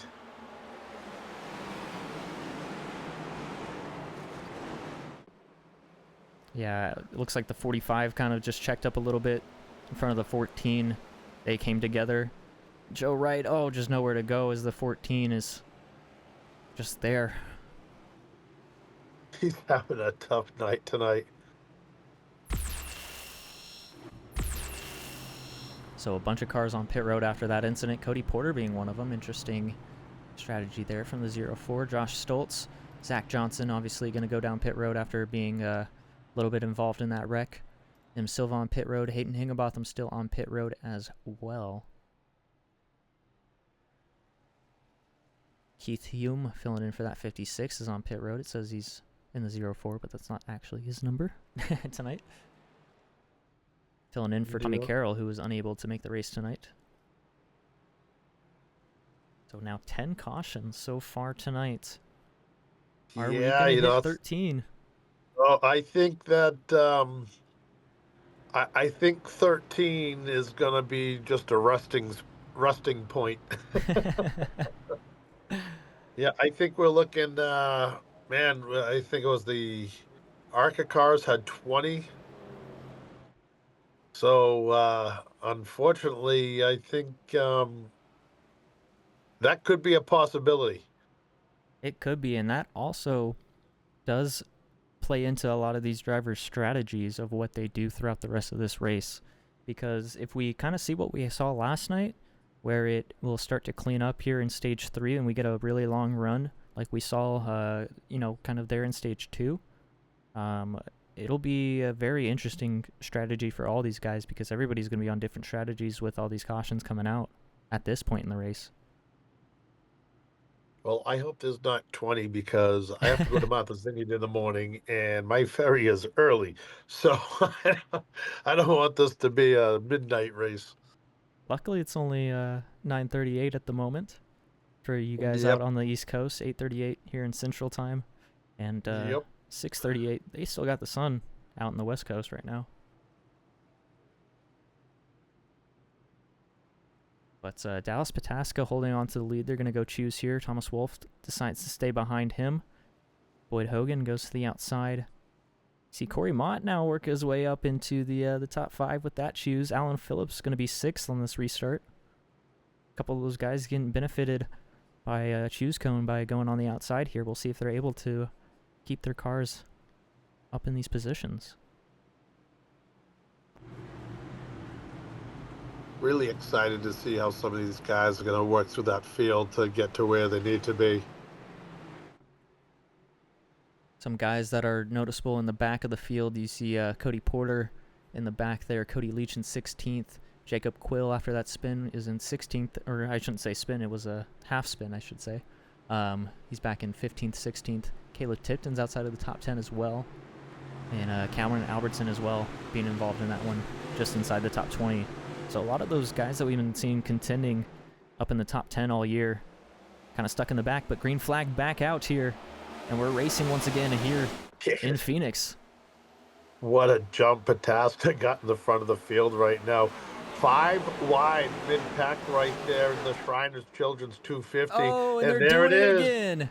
Oh, we've got 6 cars caught up in this one. 5 right now shown. A couple got underway already. And man, that was the trouble spot last night, and it doesn't seem to be any better tonight. Quill was turned around in front of everybody once again. I don't know if it was him that kind of got turned. Oh, I don't know if they got contact there between the 30 of Hoffner and himself, or the car just snapped on him. But you see everybody stuck on the outside just behind him. That's Spalding, Nim Silva, Hayden Higginbotham. You see Stuart Harding Walker also was involved in that, spun around there. Oh, man. And he's got a lot of damage on that front end of that 29. Oh, boy. He has not had a great night tonight. But I'll tell you what, there was definitely contact that put that one car sideways, and it looked like it overcorrected and just went right up into the wall on him. That was on board with Stuart Harding Walker. You saw the 16 just go across the front end of his nose out of nowhere. Really didn't look all that bad. And then he got turned himself. Yeah, it didn't really look too bad for Stuart. He'll definitely be able to continue on. I'll have to fix that damage, but I don't know if Quill's going to be able to continue on after that hit into the outside wall there with the front end. However, the damage doesn't look too bad. Yeah, well, he's been in the pits already for a few minutes, so... He is a couple laps down now, yeah, so I don't know. Yeah, that's a tough break. That guy, however, is just... He's getting frustrated right now. He just wants to get at least 25, 30 laps on the green here. Yeah, and while we're under caution right now, let's go ahead and take a little break and kick it over to some of our sponsors, get them some airtime tonight.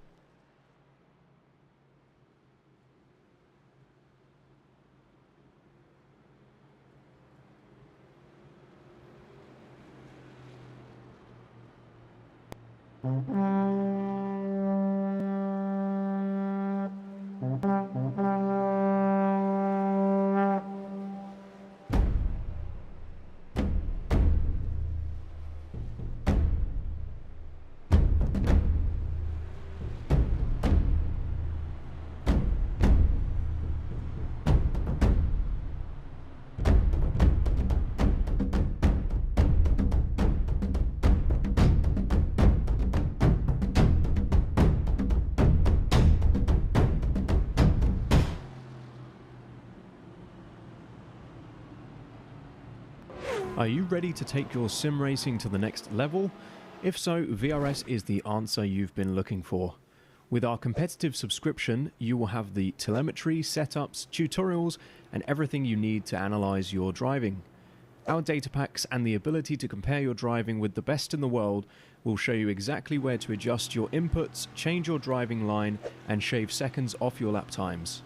Our powerful and precise Direct Force Pro wheelbase and precision pedals are being used by some of the best drivers in the world, including Josh Rogers, Keegan Leahy, Ray Alfala, and Mitchell de Jong. And the good news is VRS hardware is not just the best on the market, it's also priced well below the competition. So, if you're looking to upgrade to direct drive and the best pedals in sim racing, VRS is your answer. If you want to get better, get faster, and make it happen sooner than later, you owe it to yourself to find out why so many people are switching to VRS.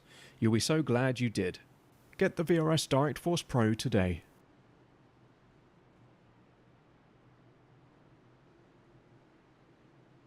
I gotta tell you, that commercial brings back a lot of bad memories. The anniversary is coming up this April. My friend Sean Gannon from the Yarmouth Police Department lost his life no. going after a individual in a home, and his dog Nero was shot. And Nero is now with his wife. Project K9, yeah. Very, so- very great organization that is our main sponsor for the ARCA series this season. Another great start by Pataska on the inside lane right now. I think he loves living on the edge because he gets way down low where we've seen a lot of cars have trouble. We get through 1 and 2 this time, so far clean. The exit's very dangerous as well still, though. Yeah, I'm still holding my breath, though. It's still 3 and 4 wide towards the back of the pack. Yeah, even with all these big wrecks, these guys still not just giving it up. They're still racing each other hard. You see almost contact up front between Hoggan and Wolf. Corey Mott 4th, Alan Phillips in 5th. Battle for first is picking up. Here comes that 20 on the outside. Pataska blocks it. He's blocking both lanes right now. It's looking like a Daytona race, controlling both lanes. Hoggan gets around to the outside, though. Man, did you see how hard... Whoa, Thomas Wolf tried to make it 3 wide there for a moment. Sorry for cutting you off. That was very close. It was. There was so much going on in the front of the pack. Pataska had his car turned so hard to the right. I thought to the left. I thought he was going to spin. He came off this banking and that thing was cranked hard. 20 laps to go now in stage 2. These guys still got a lot of time to go race here in stage 2 for these stage points. I think Wolf's car is a little bit faster, just Wolf doesn't know how to get around him right now. Looks to the inside, might have put a little bit of a bumper to that 17. Tries to force him up closer to that wall to give him a better run into 3 and 4 here. Corey Mott also going to try to take the same run. Gives a little bit of a bump to that 17 as well. Now Wolf going to be clear. Pataska starting to fall back 3 wide as Phillips and Mankey push it in now. That 17 starting to drop like a rock on those older tires. Like I said, 31 lap older tires on that 17 car right now. Hamilton looks to the inside of Alan Phillips here for 5th. Yeah, I'm having so much fun watching these guys race. I forgot I was commentating on it. These guys are pushing it so hard coming through that corner. And, you know, it seems like we're at the end of the race right now. That's how hard these guys are pushing it. Yeah, and we're just about halfway. We're not even halfway just yet. 2 laps short of halfway of this race. But, yeah, no, these guys are really pushing it out there. We still do have 27 cars on the lead lap, even with all those incidents happening. And, yeah, as I said, the damage at these short tracks definitely doesn't play into factor unless you are really taken out of the race. See, Cody Porter was able to get around that 30 of Mason Hoffner now. Cameron Albertson trying to work his way back up. Man, these guys, you know, it's funny to see the different lines that these guys take. I know you said you kind of like following that middle seam, go through there and go out the bottom, like Nick Vasquez talked about when he did his fast lap. But it seems like a lot of these guys are working a little bit better on that higher line. Oh, Cody Leach slide in there. Oh. Wow, how did he save that? I do not know. These guys getting very risky through the dog leg. Morales just got passed by the 17, I believe. As Pataska trying to work his way back around this field, but here comes Morales back on the inside. Pataska dropping back on the outside. Going to lose all of his momentum as those Tipton Hardy Motorsports cars go around him on the inside. He might be on the risk of losing stage points here. He is back to 10th now. Yeah, that's not a good sign for him. But out front, Boyd Hoggan, he's got clear skies, clear track, and nothing to worry about. Thomas Wolf in second, Corey Mott up to third. And you got Stephen Mankey, Alan Phillips is that top 5 right now. You see Hamilton trying to look to the inside of Phillips through that dog leg. Gotta be careful. Tipton up into 9th. I love seeing the 69 car up there. You know, there he goes up into 8th spot. Last year, I think he got wrecked within the first 25 laps of the first 3 or 4 races. He had just such a tough start to the year last year. And he really got his skills worked in, and he was very tough. We interviewed him a couple of times at the end of the races because he was on the podium. And now to see him come out strong again this year right off the bat, and here he is already up into 8th spot. It's good to see that 69 car going hard. Oh, Phillips having a big slide there down the back straightaway. Whoa. Able to collect that car. He's going to lose a few spots from that. Falls back to 7th, though. Here comes Tipton and the rest of the pack now. That has got to get in his head, and we got a caution out again, the 12th caution of the race. And that's going to save Phillips from going under big-time pressure there. Let's see what happened. It looks like Keith Hume. Oh, little door bang there. Door bang with the 43 of Josh Stoltz. Then out of turn 2, just slides a little bit, loses control of the car, and oh, in front of Zander Short. Able to lock it down, though, lightly taps the inside wall and keeps rolling. So not, good job on, not good too job big of a damage. That yeah, that could have been a lot worse. So. Yeah.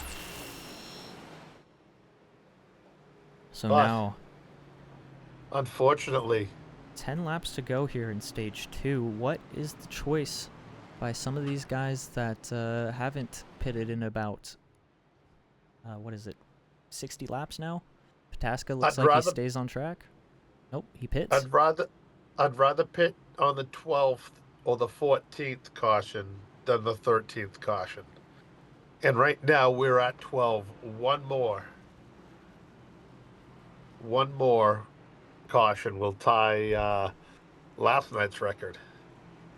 See Ben Lawson giving a little bit of a bumper to Thomas Milano, tell him to get going in pit road. But a bunch of guys coming down pit road here to flip the end of stage 2, also fix some damage on their cars. But this will give Dallas Pataska the lead once we cycle out for stage 3 if these all these leaders do come down pit road here at the end of the stage, which I don't know if they will because it's only been about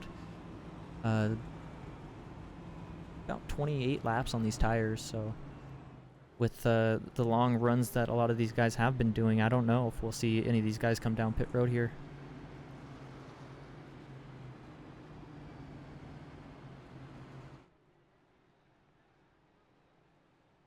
Who is that to it? Oh, okay. All right. I was looking further back in the field there. I thought I saw somebody with heavy damage, but it was just the paint scheme on the front of the car. Wondered if they were involved in that last caution, but they would have come in. Huh. But that 20 car so far has been unbelievable on restarts, and then Wolf has been able to keep up with them as far as getting a good jump. Now you have Corey Mott up in the mix for this start, so we really haven't seen that 54 car. He's a very aggressive restarter as well, Corey Mott, so maybe he will try to make some fireworks happen here to close out stage 2 and maybe get himself a stage win in 2025.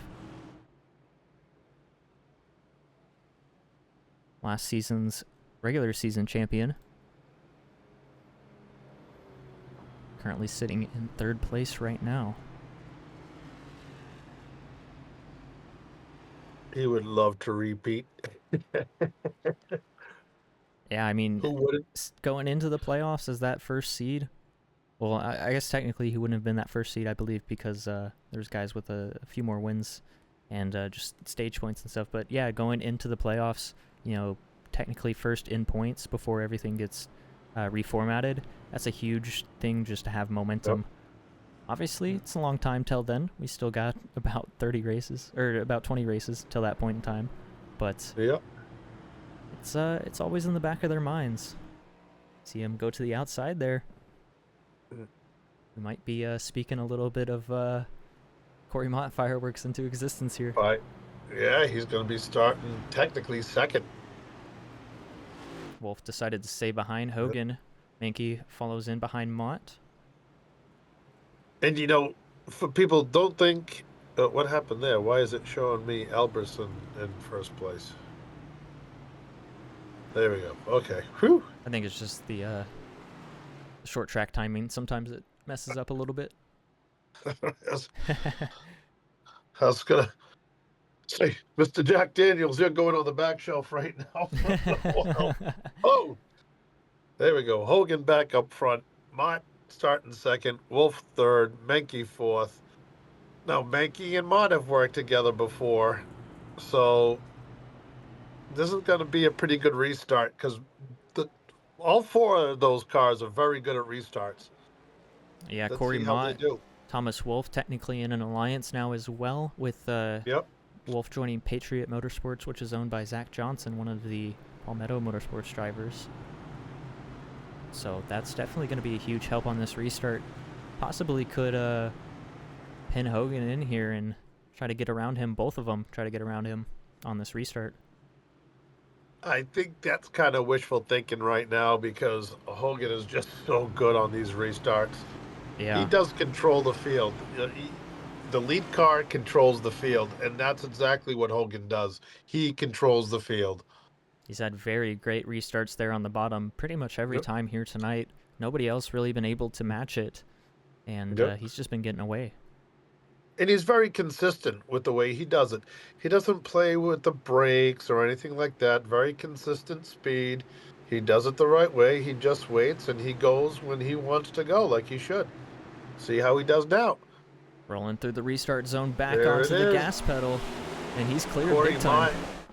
Corey Mott and Mankey got a pretty good jump with the inside line, but Hoggan was able to get away. Now it's just a scramble, and hold your breath. There's one car way sideways.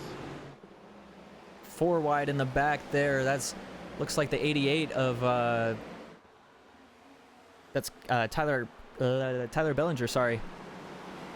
There was one car that so was much going on. Tracking it. Yeah. Wow. That was close. Close battle between Condor and Phillips right now. This is for 6th, just behind Noah Hamilton, who's in 5th right now. So stage points on the line for these guys. Going at it side by side. Just behind them, you see Tipton and Leach.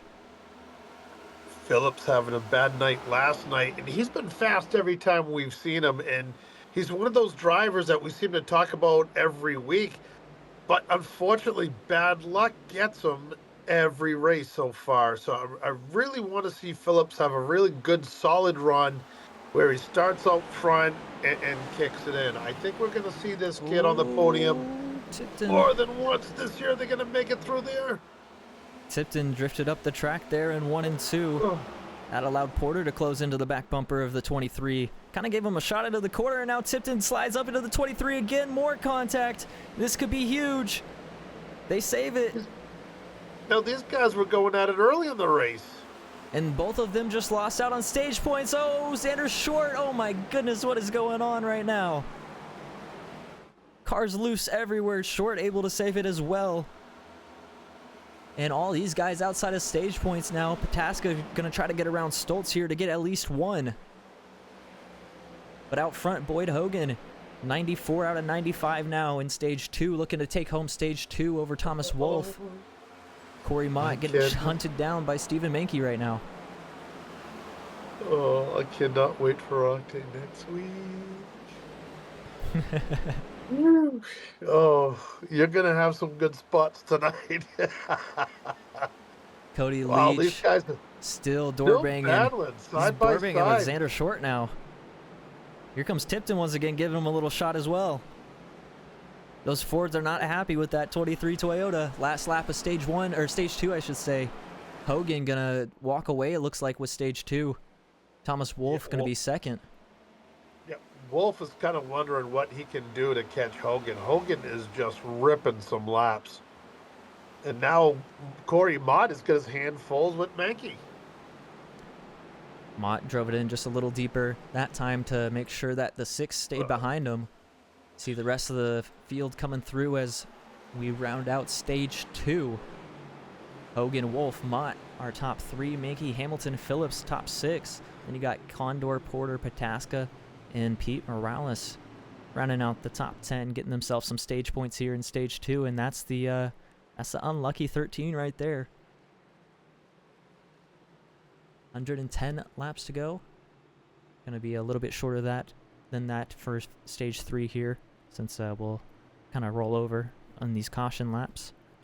But yeah, very chaotic stage 2 there. Definitely shaken up a lot of the field, but also kept some of the guys up front that have been up front all night. Hoggan is definitely the class of the field right now. Wolf has a great car, but he just can't seem to keep up with the 20. Yeah, these guys out front, whenever they get those fresh tires, it seems like it's really hard to get a pass done, especially these guys are on the same pace pretty much every single lap. I was seeing before that caution there, I was seeing about 28 ones from all 4 of the top 4. So all of them really around the same time on their lap length, but just unable to make any ground on each other. But pit stops here could change that up. Did anybody mess up their entry to their pit stall or just shoot a little too wide? Here comes Wolf. So easy to do here. So easy to do here. Now, Hoggan what's will funny is retain. you saw Hoggan stay out so long that first run, and now all of a sudden he's doing another pit stop real quick. This seems like a short stop for him the way he ran out that first stretch. See, Phillips did lose a decent amount of positions there, falls back to 12th. He's 6th before that caution. Guess who's back up front? It's Dallas Pataska. Mr. 2 in a row, looking to go 3 in a row. Back up front with that 17 car, looking to get some more points out of that lead that he has right now and continue that cushion that he has on everybody else. See Zander short right now up to 2nd after staying out there. He actually pitted on that lap 130 caution, so the same with Pataska. So them having a short pit in stage 2, that helps him out big time there. And Zander, who had trouble earlier, able to bounce himself back. Actually, we saw Pataska involved in an incident earlier as well. Yeah, a minor incident for that 17 car for sure. Yep. Probably had probably about maybe 15-20 seconds of damage to fix there, but nothing too crazy on that 17 car, and he's been able to keep it clean ever since then and work back up to the front. Then you have Tipton, who we saw getting into it with Leach a little bit earlier. Yeah, let's go ahead and let's bring Tipton up. Honestly, let's start some drama. Let's do it. Hey there, Caleb. It's the boys up at the booth. You got a copy? What? Looks like he does got a copy. Well, we wanted to say, hey, what's up to you? We saw you battling with Cody Leach there. Yeah, it got a little tight there. I kind of got into him. I felt bad. My instinct said to send him back to the shallow round, but I was like, I'm gonna be nice today. But I'm up in 3rd place. Cars feels great. This setup is doing me phenomenal. Been top 10 pretty much all race. Well, it's impressive to watch you come back from the bad luck that you've had, and you're flying. I've been watching your lap times, and I want to see you get a top 3. I want to interview you at the end of this thing, brother. I want to win. Oh, hell yeah. Show me what you got. Come on. Yeah, come I'm on. going to put on a show for the people in my family back at home in the Tipton Harding Motorsports Ford Mustang. I'm feeling great about the setups we have with our alliances, and we're going to put on a show for everybody. We're going to see what this team can do. All right. Not messing around this time. I'll tell you what, Caleb. You win this race, I will give you an official Bill the Masshole T-shirt. Now that's motivation right there. There you go. Well, keep on jump scaring the viewers of Radioactive with your helmet. Oh yeah. Give me a good helmet cam for the audience. I don't have it set up right now. It's only set up Oh, for no. Radioactive. Yeah. It's just that demented smile. Yeah, Mr. Bean. All right, boys, we're about to go green. But Back yeah, on team. we'll let you go. Good luck here. See ya, Bill. See ya, Nathaniel. Caleb Tipton having fun up front. We actually do have Vince Mitchell wanting to join us up in the booth, so let's go ahead and get him up in the booth right now as we get ready to start stage 3. Hey there, Vince. How's it going? Another week. It is what it is, brother. Well, here we go. Oh, wow, what a jump he got that time. A couple of cars got way sideways in the middle of the pack right there. I don't know if you saw that. There was almost just another big wreck towards the back. 4 and 5 wide as they enter turn 1 again. Hold your breath. Yeah, huge. Couple of cars there. Huge pack right now in the back. All cars stacked up. Contact between the 37 and the 9. That's all the way in the back of the field. Man. You just see guys battling all over the track right now. Deitch getting a little too high up in the corner there. It's going to allow Leach and Volano get round, as well as Josh Stoltz there. I think Deitch saw a car in front of him get squirrely and kind of took that high line to avoid something. But these guys are really loose coming off of the corner right there. Maybe it's the cold tires from the restart or what, but man, we almost had a couple of big wrecks. Noah Hamilton putting some pressure on Zander Short right now, looking for that 4th place position. About 100 laps to go. Look how much his car bounces around when they come off of that top section, man. It just upsets the car so much. That's why I don't like that little cut down through the tri-oval. Another thing it also does is it eats the tire where you don't really think about it too much, but it's definitely putting heat into the tire, and then it takes off just a little bit each time you do it. So you got to be careful doing it, and obviously we've seen multiple guys lose it through that complex of that dog leg. Yep. Now, Vince, you were out there. How difficult is it going through the tri-oval? And we're going to have a caution. I'll answer that question in just a second. Let's figure out what the cause of this caution was. Saw Tipton off pace on the bottom of the track there. I don't know if that was the cause of it. Oh, you see Mankey. Mankey.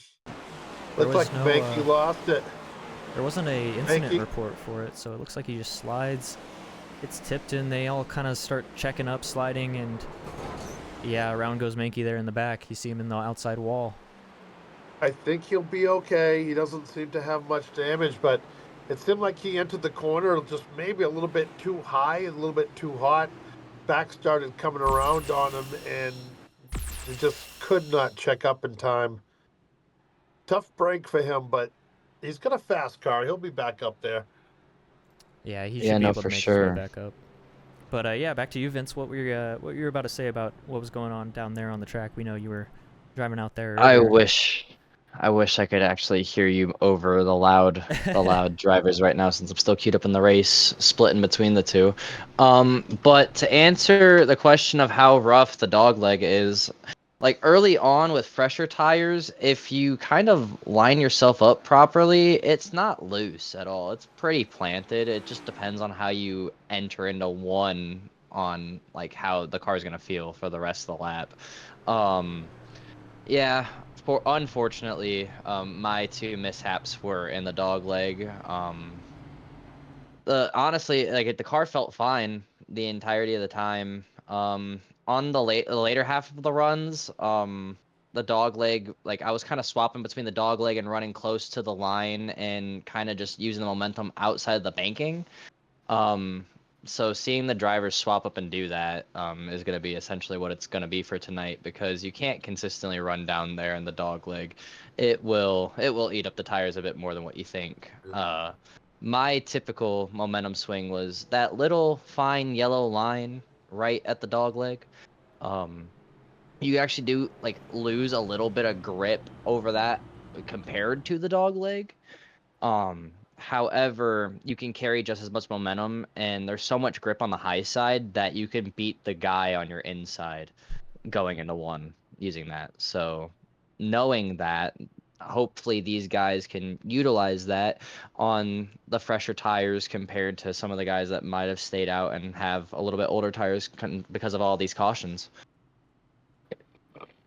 Yeah, and as we've seen this race go on, I kind of wanted to ask you guys, who is your predictions right now to get this win here tonight? I'm thinking honestly, it's looking like Hoggan here in his debut, unless he gets turned here. I don't see him really making that many mistakes. He's been pulling away on these restarts.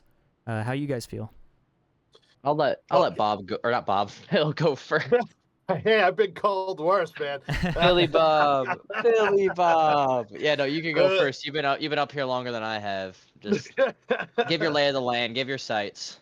I think the only way you're going to get rid of Hoggan is if you Nancy Kerrigan him. I mean, he's just so fast and so quick off of every single restart.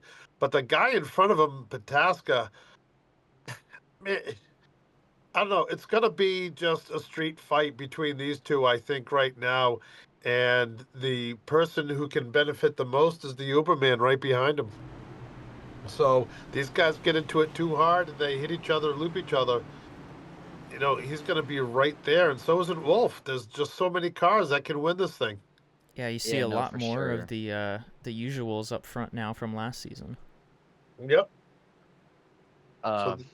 My pick personally would probably be in between. I'd split between Thomas and Corey because like those are like my two sleeper picks right now. Thomas has got the speed and Corey's Mr. Consistency right now. So as they're about to go green here, I'll hand it off to you, Nathaniel.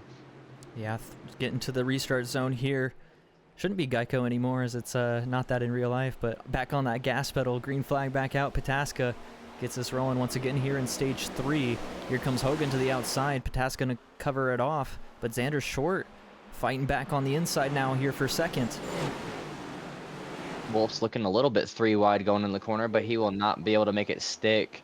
It's going to be 2 wide between Zander Short and Hoggan with a little bit of contact between the two going into 3 as Pataska is clear of either one of them and giving them the business, giving them the dirty air.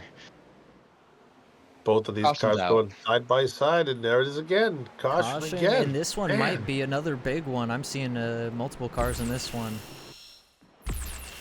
And unfortunately, what caution number is this? Looks like Zach Saunders might have cut down on Stoltz. It caused a huge checkup, and then multiple cars just going around. Oh, Walker again. Gonna have to look at it again. I definitely saw that 45 kind of cut off that 43 there, which caused a stack up. The 45 had to avoid the 11 there, which made him go down the track, which cut off the air of the 43. Oh. Leach gets into the 30, the 57 gets into the 29, and then they're synchronized spinning. That is... Wow. Joe Wright, does he avoid it? Oh, he does. What an avoidance. Thomas Villano gets through it. Noah Spalding gets some damage there. It looks like Nim Silva's also going to run into the back of the 24. Oh, barely. Oof. Shouldn't be studying too much the damage. film back. Cody Leach, you and I are going to have a talk after this race.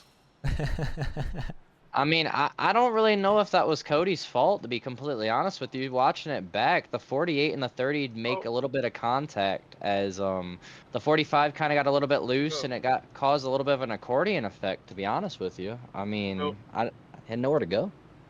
Corey better know I am upset with them right now. And it has nothing to do with what just happened. It has to do with he's not driving to his potential right now, and he's done it the last couple of races, and Bellinger gets the free better pass. step it up or he's going to be permanently in the Xfinity series, because right now he's not driving like a guy who should be in the truck series. Now, you guys know I love Cody Leach.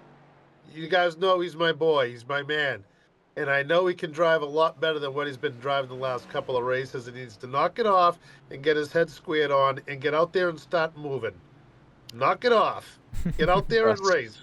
Trust me, I know that feeling. I'm over it parking week after week. Let me tell you something, folks. I'm like the Uncle Bill of this group. I'm I'm a lot older than most of them, and they know how I feel about them, and I tell it like it is. And I'm just gonna put my boy on blast right now. I'm gonna have a little talk with him at the end of this thing. I mean, we love the passion, Bill. You are very well spoken, and when you speak, people listen. It's very good. Very good to have. I've been around racing longer than most people know. I remember Joey Logano when he was a pimpled-faced 14-year-old running go-karts at the Little T up at Thompson Speedway. I remember picking up a car that me and my buddy had bought off of Jeff Priest, Ryan Priest's father. It was Jeff Priest's old number 44 modified way back when they were in a Cavalier body. You know, I've been around with Martin Truex, you know, even though he just lost his dad when we used to run the Busch North Series. You know, so there's a lot of these guys that are today that are in the series that I actually used to race with. And I didn't race, but I worked with cars in the pits and stuff. And I know a lot of these. I've pitted for Ryan Newman. I helped build a midget that Ryan Newman raced at Lee Speedway. And we painted it just like his old car, had the number 39 and everything else. So Uncle Bill's been around, so I know my race. I'm just not good at racing, but I know my racing. Hey, I mean, it's definitely good to at least know one for sure, I would say. Yep. If For you can't sure, drive, for definitely sure. definitely having all the facts is I would say a bigger flex, because that means you got a bigger brain. Yeah, and you got a lot more wisdom on everybody else. That is true. I'm from Cape Cod, but I can tell you half the guys on the Cars Tour know who I am because I'm down there almost every week. Getting ready to go green one more time, man. Can't wait till we The get to next New one Hampshire breaks the later in the year. record. It's gonna be a fun home race for Bill. I really hope they give us the rain tire or the option tire here soon, because you know how cool it'd be to run at a wet New Hampshire in these cars on iRacing. I wish they would add that in too, but I don't think that's gonna be coming for a while. But green flag back out here at stage 3, 161, about 90 laps to go. Let's hopefully see if we can get a pretty good green 3 flag into stint 1 here. in the back here with Corey Mott, the 5 Alan Phillips, and Keith Hume Sr. 3 wide battle here between Deitch, Higginbotham, and it looked like Geisbrecht there. Forget about 3 wide. They were 4 wide back there for a second. Sorry, Deitch, not Deitch. Oh? Well, man, there's so much going on. I don't know what to talk about right now. Yeah, there's battles going on everywhere. You see Alan Phillips trying to shoot it through the middle back there. But looking on right now between Short and Wolf. This is the battle for third. Oh, contact in the back. That's Mankey going around in the back. That's also Pete Morales. Oh, we're coming back up the track, back guys. up in the You gotta hold your brakes. Ain't that unfortunate for the 95 team. Dude just decided to back it up instead of locking it up. And he is crab walking. I think his night is done. They came into contact off of 2. Yeah. No, his brakes are held, and then he just those tires just rolling the entire time. Yeah, the brakes come off. Yeah, that's very unfortunate for those guys that got involved there into that. Yeah, he's gonna feel bad about doing that. You know, Petey's a good kid. You know, I love seeing him. He's been doing very well the last couple of races, but then gets snake bitten. Just a tough break, man.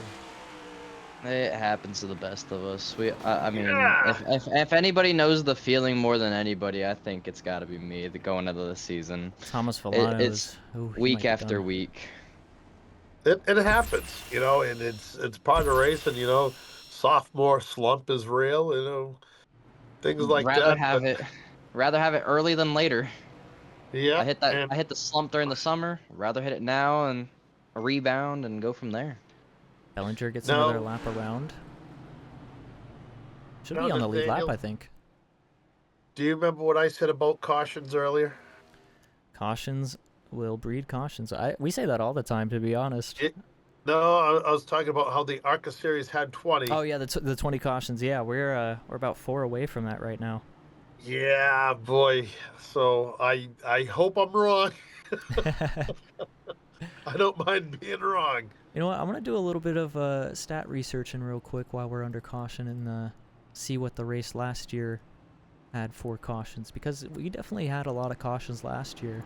It's a shorter race though, so I don't know if maybe this longer race is kind of getting into these guys' heads and they're trying to just go. I mean, we've been seeing it all night. They have been trying to go. It's just it's always been too early though. We're finally getting to a point where they can finally go. Yep, you kind of got to pick your battles really here, because once the tires essentially fall off, everybody feels kind of even, and the cars that are typically like you have your slower guys, you have your faster guys. You kind of have that. Oh, that's gonna be fun on the radioactive from what I just heard. Oh, so Pete had a hot mic there. But yeah, that's not suited for CJRL on the live here. But yeah, like I was saying, I think tonight was the longest that I've actually, held it out there at Phoenix. I think this track and me, just do not match well. Amen. Amen. Amen. And you guys are not gonna believe what the number I found was from last year's race was. Beginning or Champ 4 race? The I first think last race. last year this track, I believe, set the record, didn't it? It had 24 cautions for 83 laps. Holy Toledo! So we are still 8 cautions away from that right now. Forget about the tire strategy. Then at that point, you don't need that. Let's hope we don't get to that 24 once again. Yeah, I don't think we're gonna hit 24, but I think we're gonna hit 20. It's possible. These guys have been at it all night, and it's very possible with the way that they have been driving, just very aggressive out there. This track is it's not an easy track. But it's not as difficult as you think it'd be. Like, for what it is, like, the track's it's very half and half, to say the least. It's kind of Give a me flow the old track. Phoenix. Bring back the grass, as the green flag is in the air. It is. Pataska gets a good jump, clears the rest of the field here, but here comes Boyd Hoggan and Thomas Wolf battling for that second spot. Man, Pataska gets so low. He's all the way down that yellow line. Obviously, he probably couldn't do that at full speed. He'd never be able to turn that low to get through there, but he's just trying to run away. He wants revenge from last night. I think Pataska's going to be tough to beat. Oh! A little bit of contact between the 94 and the 20. Ooh! Wow. Caution is out. The 4 car just caught air. Holy cow. The 4 car? Yeah, the 04. The 56. To be specific. What it's looking like here. Let's talk about Keith Hume, who's filling in for Tommy Carroll. Technically, that should be the 56. 04 is Cody Porter. Oh my goodness. Oh! Yeah, that's that dog leg. Oh, Ben Lawson catches a little bit of that as well. Jim Mott barely avoids that. But that's going to be a night ender for Keith Hume. You know, Hume is a guy I talk about last couple of races, man. He's had the worst luck. Yeah, and you just see it all. It's all destroyed right there on that front end. There is nothing connected. That is not a very good feeling. You see all the smoke billowing out of the engine as well. What's happening to that young man this year is what happened to the Uberman last year. Just bad luck at the beginning of the year, and then he came shining at the end of the year. So I'd really like to see the guy find a 4-leaf clover or something. He needs it. Hey, if y'all want to see a beautiful, POV of that, y'all need to watch the 54 Corey Mott drive through that.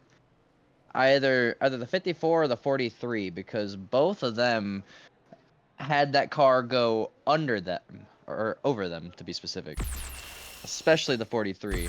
He drove through that man and made that man see God. Same day shipping. On board here with Stoltz. Let's see it. See Hume right there, just one car in front now. Yeah. I mean, he didn't even see him before he reappeared. Bouncing off the wall. I mean, that's just how crazy it is at this track. Things happen just like that. And just like that, everything changes.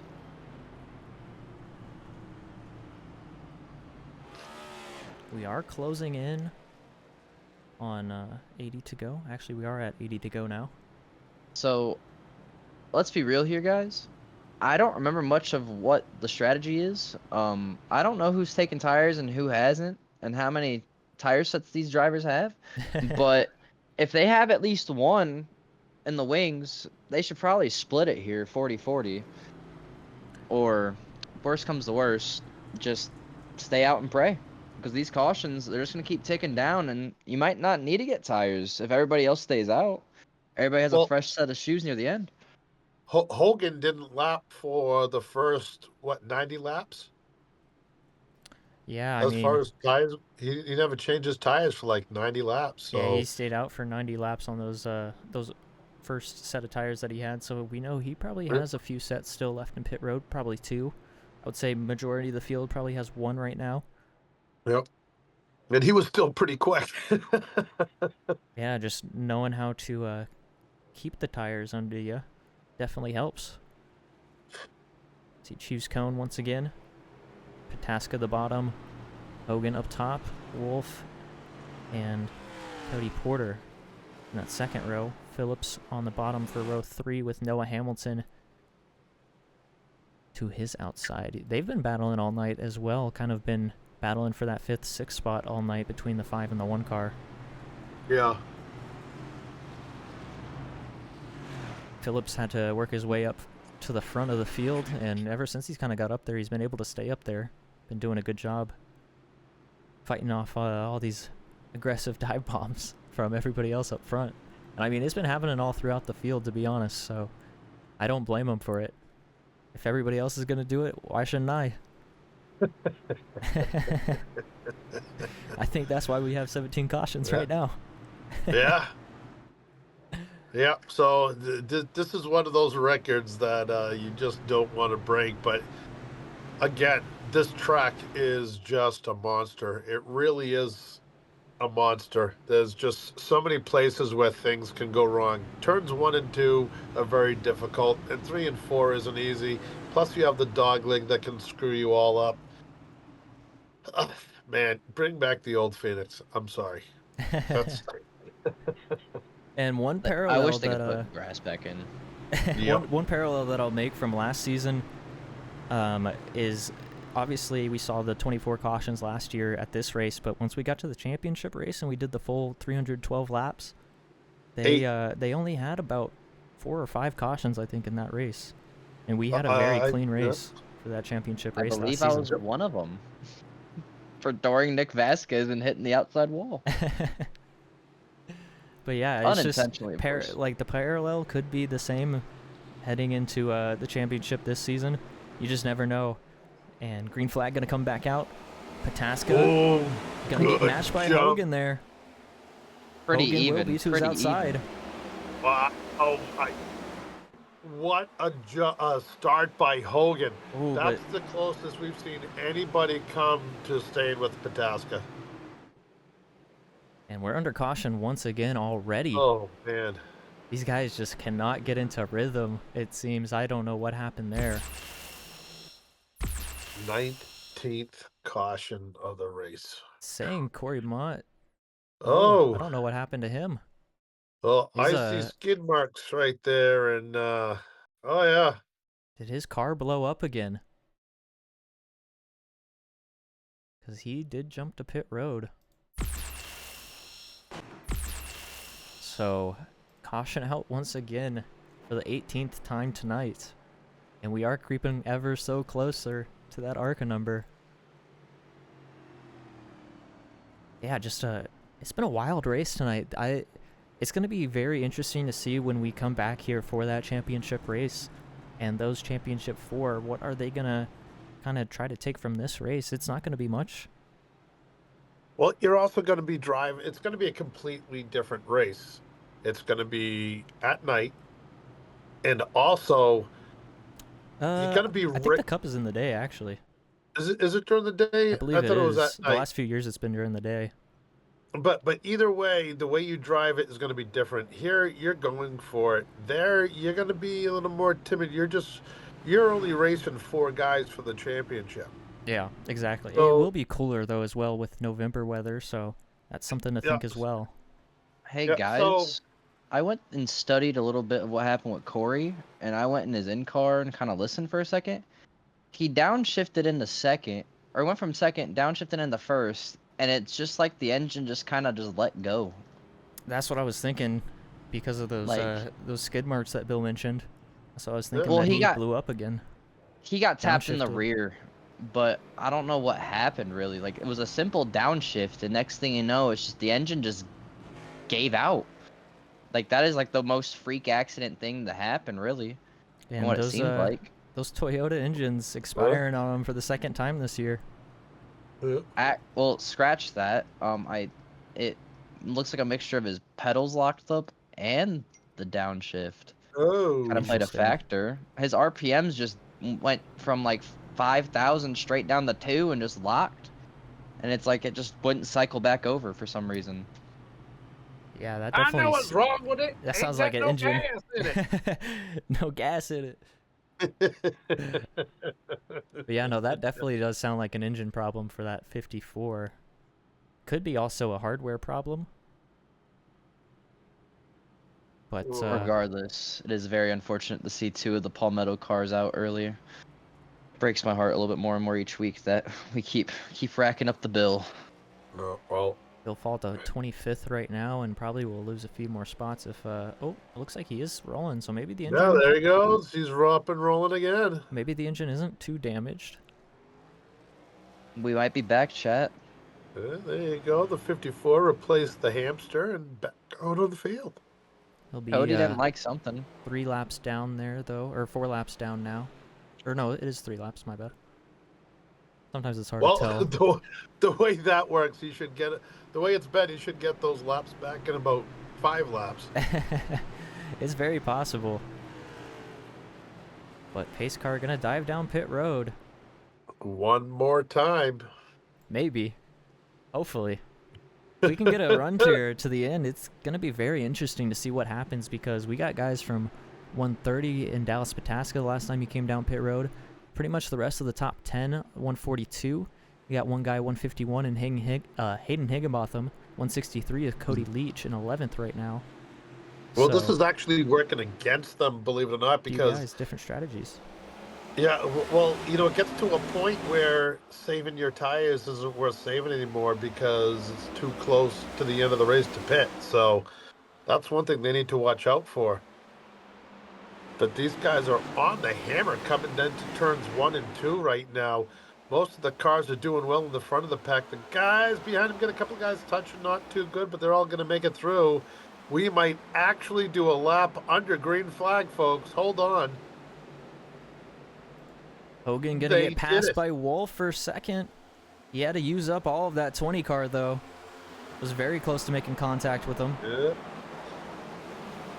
I don't know if Hoggan's going to be very happy about that, but right now Pataska clear for the lead. He's got Thomas Wolf now chasing him down. Hoggan 3rd, Cody Porter settles into 4th, Alan Phillips 5th.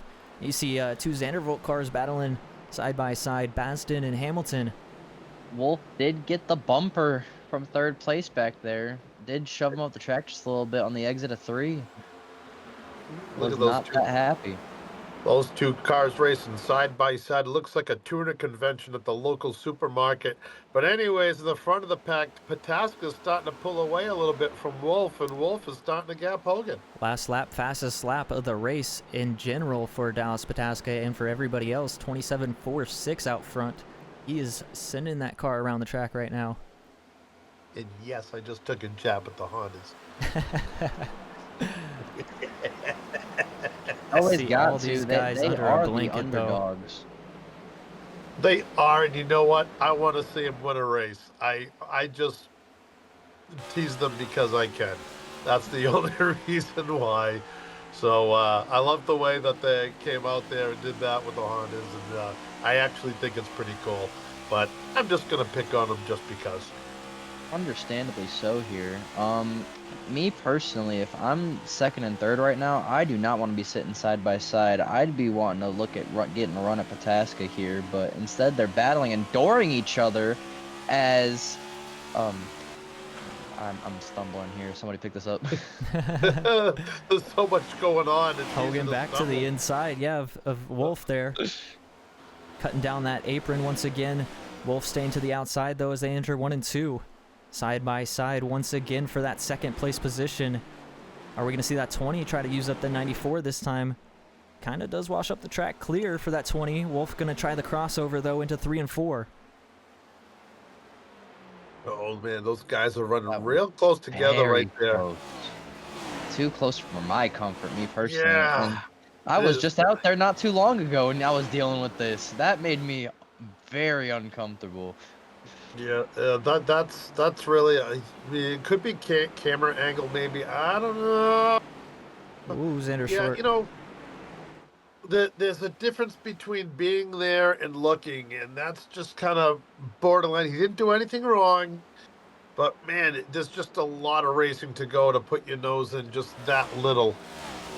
Just That's goes to my show how opinion. much track position matters. I mean, like right now with Boyd being in front of Wolf here, it's going to be difficult for him to even try to attempt the pass because I believe they're on the same tire strategy, if I'm not too mistaken. I could be completely wrong.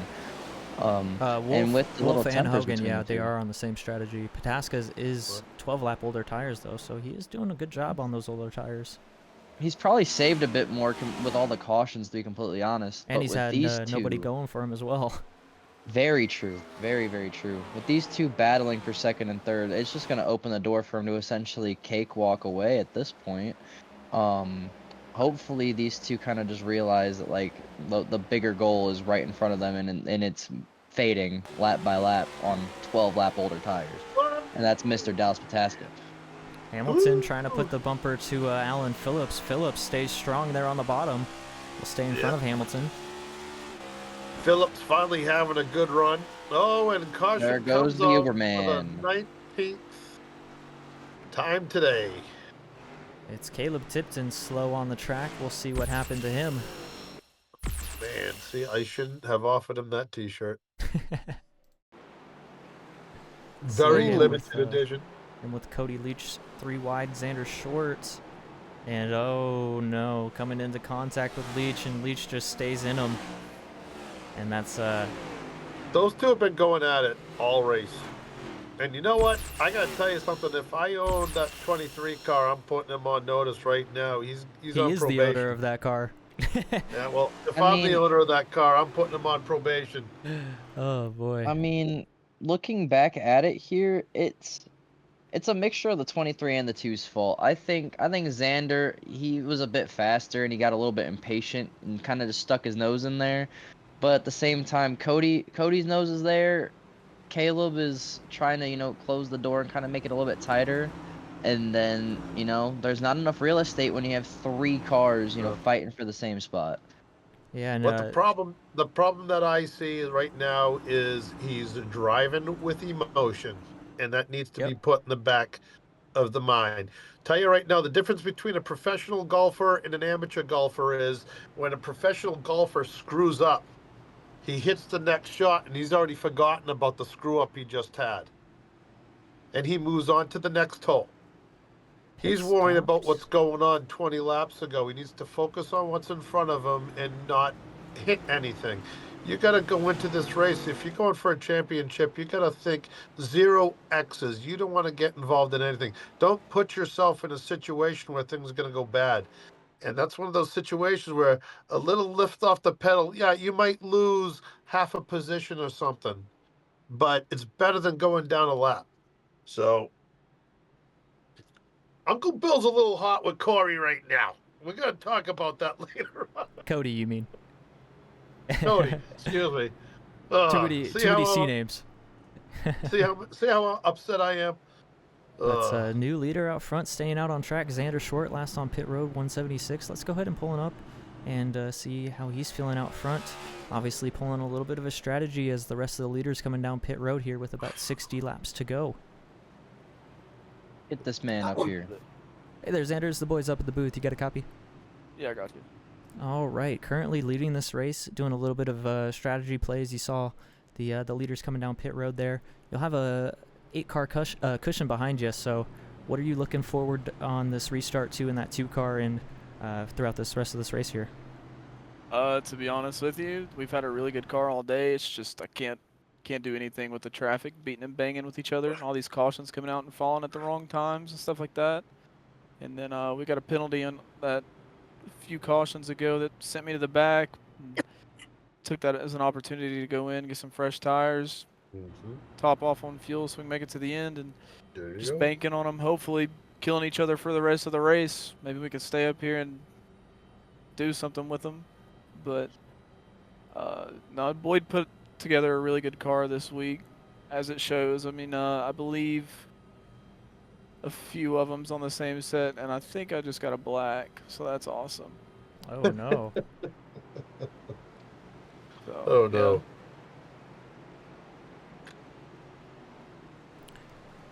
That is not good. Oh. Was it for incident cause there? No. They just because gave I wasn't you a paying black? attention. Oh no. Uh-oh. Well, that's gonna be a tough comeback there for you in the 2-car. Well, we'll let you get back to it. Good luck. I'll Zander quit Short my phone for like missing 5 the, seconds. What did I miss? Missed the choose cone. Oof. And that's when we say that's unfortunate, ladies and gentlemen. So Harding, Walker, and Higginbotham going to be on the front row now. First time today. That 29 car has... Oh, Spalding goes around and up in the back. Alan Phillips hit him, and caution back out. Phillips was having a great day. A little bit of damage now on that front end. He's going to have to come back down pit road after just being on pit road, most likely. No, this is not the point I've been waiting for, and I'll tell you why. There were a lot of drivers in this race that were squawking at the ARCA drivers about having 20 caution laps, so... Here we are. There we go. We're here. See, just on the restart, Nim Silva gets backed up a little bit. Then Cody Porter gets into the back end of the 24 there. I don't know if he did. I think the 24 might have just lit the tires. No, Cody Porter definitely tagged him there.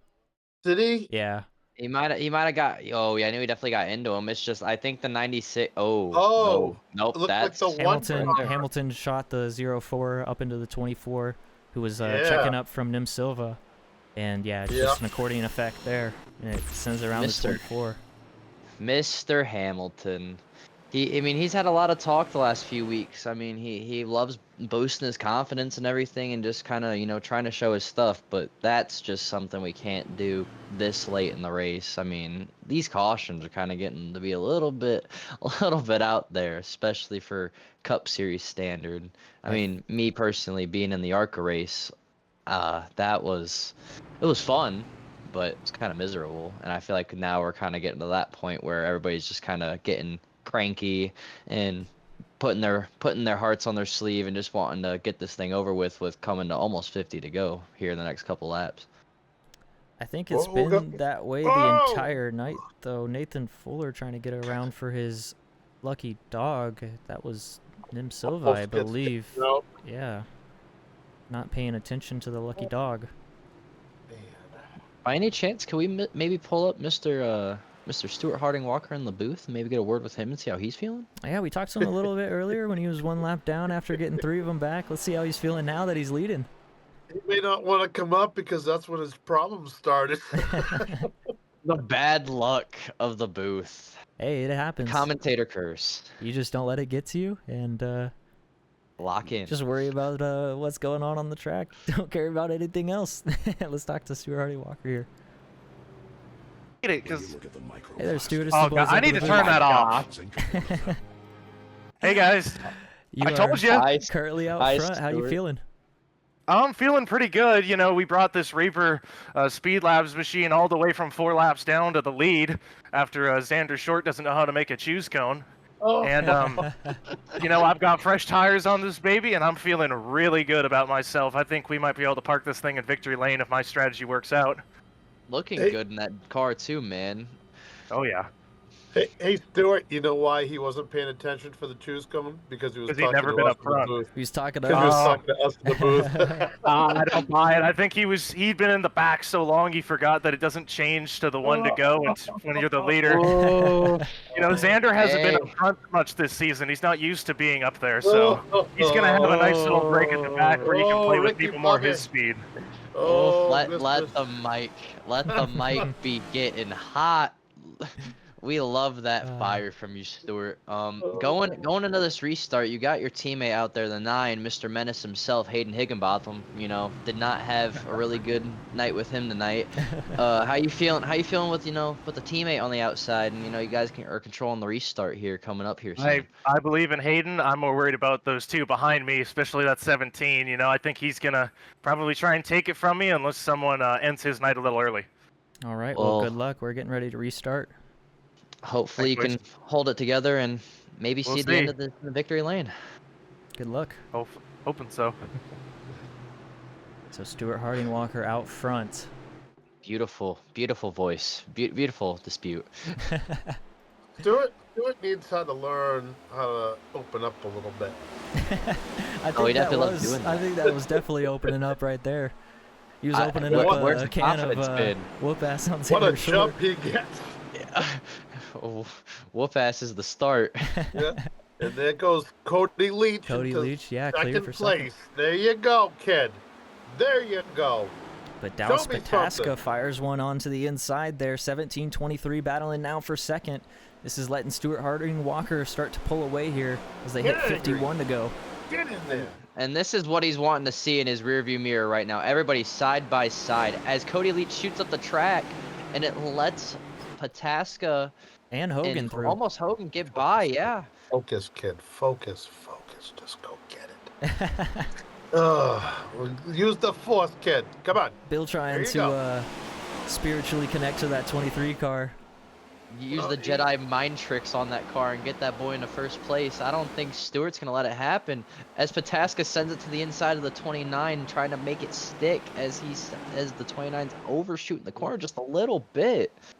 Yeah, and Leach is watching those guys in front of him battle, and he's taking his time, being a little more patient, getting through the corner, and he's starting to catch up to him a little bit. That's what I want to see. Still 50 laps to go. Let those guys duke it out, and you'll catch right up to him. Just be a little more patient and go get him. He's got the talent. He needs to be patient and focus. Stop getting all of those incident points taken away. That 29 car, about 26 lap older tires than the guys that just passed him. There you go. Go get him, kid. Yeah, he's still holding his own. And it's honestly kind of impressive. Leach is on that same strategy as him, so him holding up the other guys with fresh tires definitely helping that 29 car. But yeah, he is staying at pace with the 20 right now after they got around him. Pataska definitely just in a world of his own pace right now. Here. But I think that Walker's tires are in a little bit better shape than Leach's. Leach's had a few go-arounds and spins and stuff too, and that's going to hurt those tires a bit. But Hoggan I don't know if that guy has glue on his tires or what, but he just went through the corner. I thought for sure he was going to slide up, and he stuck it. I don't know how he does it. Wolf way down on the bottom of the track.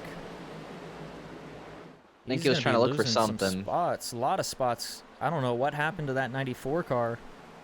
He was probably looking for something. I mean, honestly, if you're out here right now this late in the race and something ain't working with your car, you gotta experiment. You gotta figure out what you need, because this late in the race, it's go time. There is a little bit of smoke on the dog leg. I wonder if that was the 94 that put it down. Now, let me ask you guys something. Is the sun a factor in this race right now? It is right now, 100%. It's been out all race. That track is definitely very slick right now. There's I no would way. say so. As far as vision goes, is it Oh. getting in your helmet? Vision, Not it at should all. be above the track right now. It should be about It's 2 o'clock. nowhere near. If anything, they're gonna be getting the sun the most into 1 and 2, but it won't be any hindrance to your eyes at all. It's not gonna be like last week by any means necessary. Yeah, you see there into 3 and 4 where we saw the sun last night, and a few other. I think during the ARCA race as well. Actually, we saw the sun there. It was miserable. I didn't have my grandstands on, and let me tell you right now, I was tempted to get my sunglasses from my car. I was very how happy bad I it turned was. mine on before that ARCA race. Mistakes were made, ladies and gentlemen. But when the sun went down, the car felt beautiful. It changes so much, and it's how much that it changes. That first lap after the sun goes down, you're just hoping it gets better, and after 2 or 3 laps, it just really starts to grip and get in, and it's so much fun. Yeah, you feel like you have all the glue on your tires. Honestly, I think those two up front, I don't know if they somehow got the option tire early or what happened, but those boys are gone compared to third, fourth, and the rest of the field. It's kind of impressive. Hoggan is closing in on Pataska here, just under 0.2 of a second behind him right now. Yeah, and I'm going to tell you something too. I want my boy Cody Leach. I'm looking at his times. He's starting to get a little more consistent, starting to settle down. That's what I enjoy seeing out of him. See the last times on the board, Pataska just a little bit faster by about 5/100ths. And one sight to see as well. Look at that 10th spot right there. Mr. Zander Short coming back from the restart violation, essentially, or the choose code violation to be specific, is making his way up, making up 2 more spots. He's going for it at this point. He ain't got nothing to lose. He's gonna sit there and send it, and he's gonna stop playing. He might pull out the can of whoop ass. He is on the freshest set of tires as well with his teammate Stephen Mankey. Mankey's back in 13th right now. You see him held up behind Thomas Wolfe. Well, if he's listening to the broadcast, he's looking for that number 29 car, and it's a good thing they can't put their hands out the window here. Oh yeah, no, because you already know dang well he's gonna get that. He's gonna get that 1 finger salute, and it's not gonna be his pointer finger. I'm telling you that right now. Oh, you know, 40 that's what I to go love now. about this league with the guys. You know, they give each other jabs on the track, where they all go in the chat rooms after they give each other jabs. It's a lot of fun. There isn't really much animosity or hate. Caution out. Oh, caution is and out. that's not What good happened? for who I think that is. That's Thomas Wolfe. Oh no. Oh no. Patriot Motorsports entry number 94 might have just had his day ended due to a Honda. Oh, and the Uberman in the fence as well. Very unfortunate for the 69 car there as well. Oh, Joe Wright just Joe didn't slow down. Is that another class of ARCA brakes, ladies and gentlemen? I would say that is. Unfortunately for sad. Joe. Those Hondas, One more man. look at it here. Love them or hate them, but it might be a little bit of classified weapons. I would say Wolf slid up the track there a little bit. Yeah. Real estate, ladies and gentlemen. Real estate. 51 definitely didn't give him a lot of room, which doesn't help, you know, entering that corner. Well, his job is to pinch him down. It is. And it definitely backfired there on Thomas Wolfe. We'll see it one more time here in slow motion. I was hoping he would get the win tonight, or at least the top 5 for our new Patriot Motorsports sister team for Palmetto. Beautiful car, beautiful speed, beautiful talent behind the car. It's just very unfortunate to see that unfold like that. Yeah, it looks like he definitely drifted way up. I don't know if he... It wasn't way up, but it was definitely just enough, yeah. It looks like... Yeah, he went up half a lane right into him. Kind of looked like he did lock it up just a little bit. I don't know if it was the front tire. I would assume it was the front tire there. It's hard to get a good angle of it. The final send-off was Uberman collecting him. I think he could have probably saved that, like how I did earlier on when I got tagged by, I believe it was Mason Hoffner early on. I'm not 200% sure. Yeah, and I didn't even see that the first time with Tipton getting a little bit of contact there. Very unfortunate. Joe Wright kind of got pinched down. He couldn't really he was carrying too much speed to go underneath, and 2 cars run his outside and just smoked him. But those guys should have been slowed down a lot earlier. Yeah, just another one of those cautions where it's starting to definitely get in these guys' heads, especially with us getting way closer to the end of this race now. They can see the end of this race in their vision. They know it's there. It's not over yet, though. Just because they can see it, just because they know it's there, doesn't mean it's there until you see that white flag flying in the sky. It ain't over till it's over. And yeah, these guys just been going at it all night. 21 hate to cautions so ask. far. I was just about to ask for the number. You said 21, unfortunately. We're at 21 right now. And what did Orca have? They had 20. Well, but he did it. So far, it's the Xfinity Series with 13. Which is insane to me. But I digress. So Hoggan, Hamilton, Porter, Condor, Johnson, Phillips, Geisbrecht, Hoffner, Deitch, and Pataska are the top 10 right now. I would love to see Nishal pull one out. That would be awesome in that 11 car. That'd be an underdog story right there. Yeah, it would. And he's fast. He's always fast. But he just, again, the snake's been biting him this year. Yeah, I believe he was able to pick up a few wins last year in the Gen 4 Cup Series when we had that around. Very good driver in that series, and it's shown in all these other series, just hasn't been lucky enough to find victory lane yet in those series. Has a real shot at it tonight. Restarting 4th here on the outside behind his teammate. Got another teammate lined up behind him as well in Logan Geisbrecht.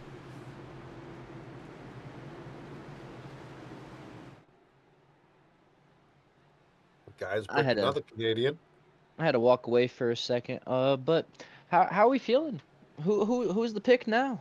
We had I'm still thinking this a lot of Hoggan. favorites going in. Hoggan's still out front, or actually he just regained the lead, so I think with his restarts that we were seeing earlier, I think he's got a chance to stay out front now. It's only 45 laps. I think he can save those tires enough. I think anybody in that top 5 can win this thing. And Geisbrecht is right.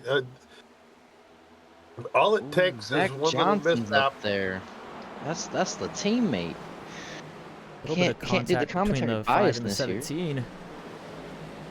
As they went through the dog leg there. Able to keep it clean. 3 wide behind them. Harding Walker trying to get back up. He's up to 9th now. Still 3 wide. There was a lockup going into 3. I don't know who that was. I believe Michael Deitch on the outside. 4 wide here. Out of turn 4. Keep it in the fence, kid. Keep it in the fence. They get it all sorted out. Diving back into 1 and 2. These guys are just everywhere on top of each other right now. You see 51 of Basden on the inside of Tyler Bellinger here. They said enough's enough. It is go time, as it's been go time all night. By the Uberman.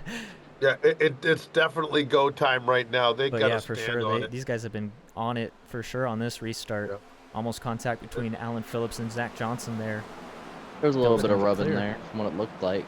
Yeah, Xander Short Pataska's gonna trying send to it be through. gentle and careful. He's trying to be careful getting through this field, but man, he's had a couple of close calls in front of him.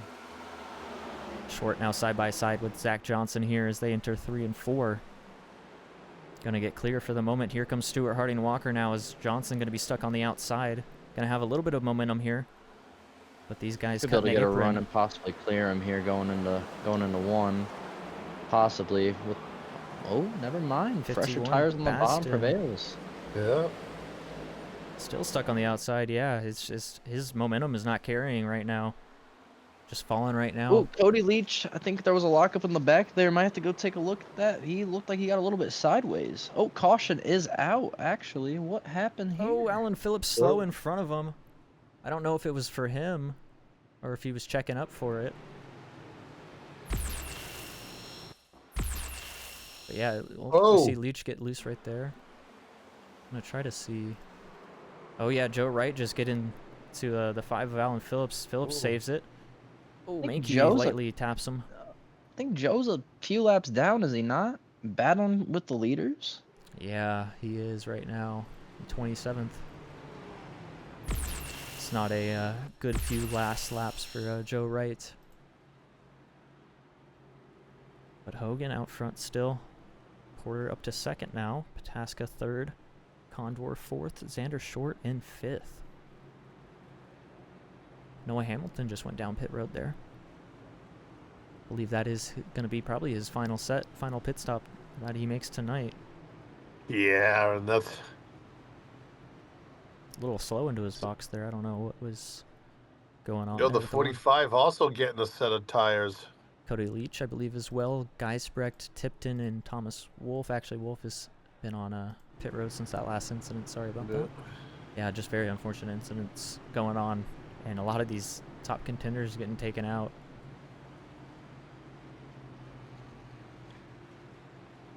So these fresh tires going to be about outside the top 15 right now. Where does Leach come out here? Leach will be 18th. It's like Deitch actually just pitted, so he'll move up a spot. Yeah, but he has fresh tires, so he should get around those first 5 cars pretty easily. But then it starts getting more and more difficult all the way up top, and he's going to be beating those tires up. Just needs to be patient and just don't put yourself in a situation where it's going to be dangerous. Just try to stay clear and don't beat your tires up too bad. That's what you need to do. Speaking about tires, you see Dallas Pataska right now in third. He's the first car on the freshest tires in the field. Well, he's not on the freshest tires in the field, but he has in that group huge advantage, on everybody else. 212 was his last pit lap. Everybody in first, second, and fourth, 189 their last pit lap. Yeah, not what you want that guy to have is any type of advantage. If I was those guys in front of him, I'd just go full wide around the track so he can't get by. Fortunately, it's only 2, so they kind of just got to use 2 cars to block the track. Can you do it? But it is it's a Chevy, Ford, and a Toyota all up front right now. Top 3. Yeah, those top 3, yeah. Those are the usual suspects from what it seems like with Hoggan, Porter, and Pataska. Porter follows Hoggan. Pataska's going to choose that outside lane. Fresh tires, we saw that earlier on these restarts. But Hoggan gets really good jumps as well, so it's going to be interesting.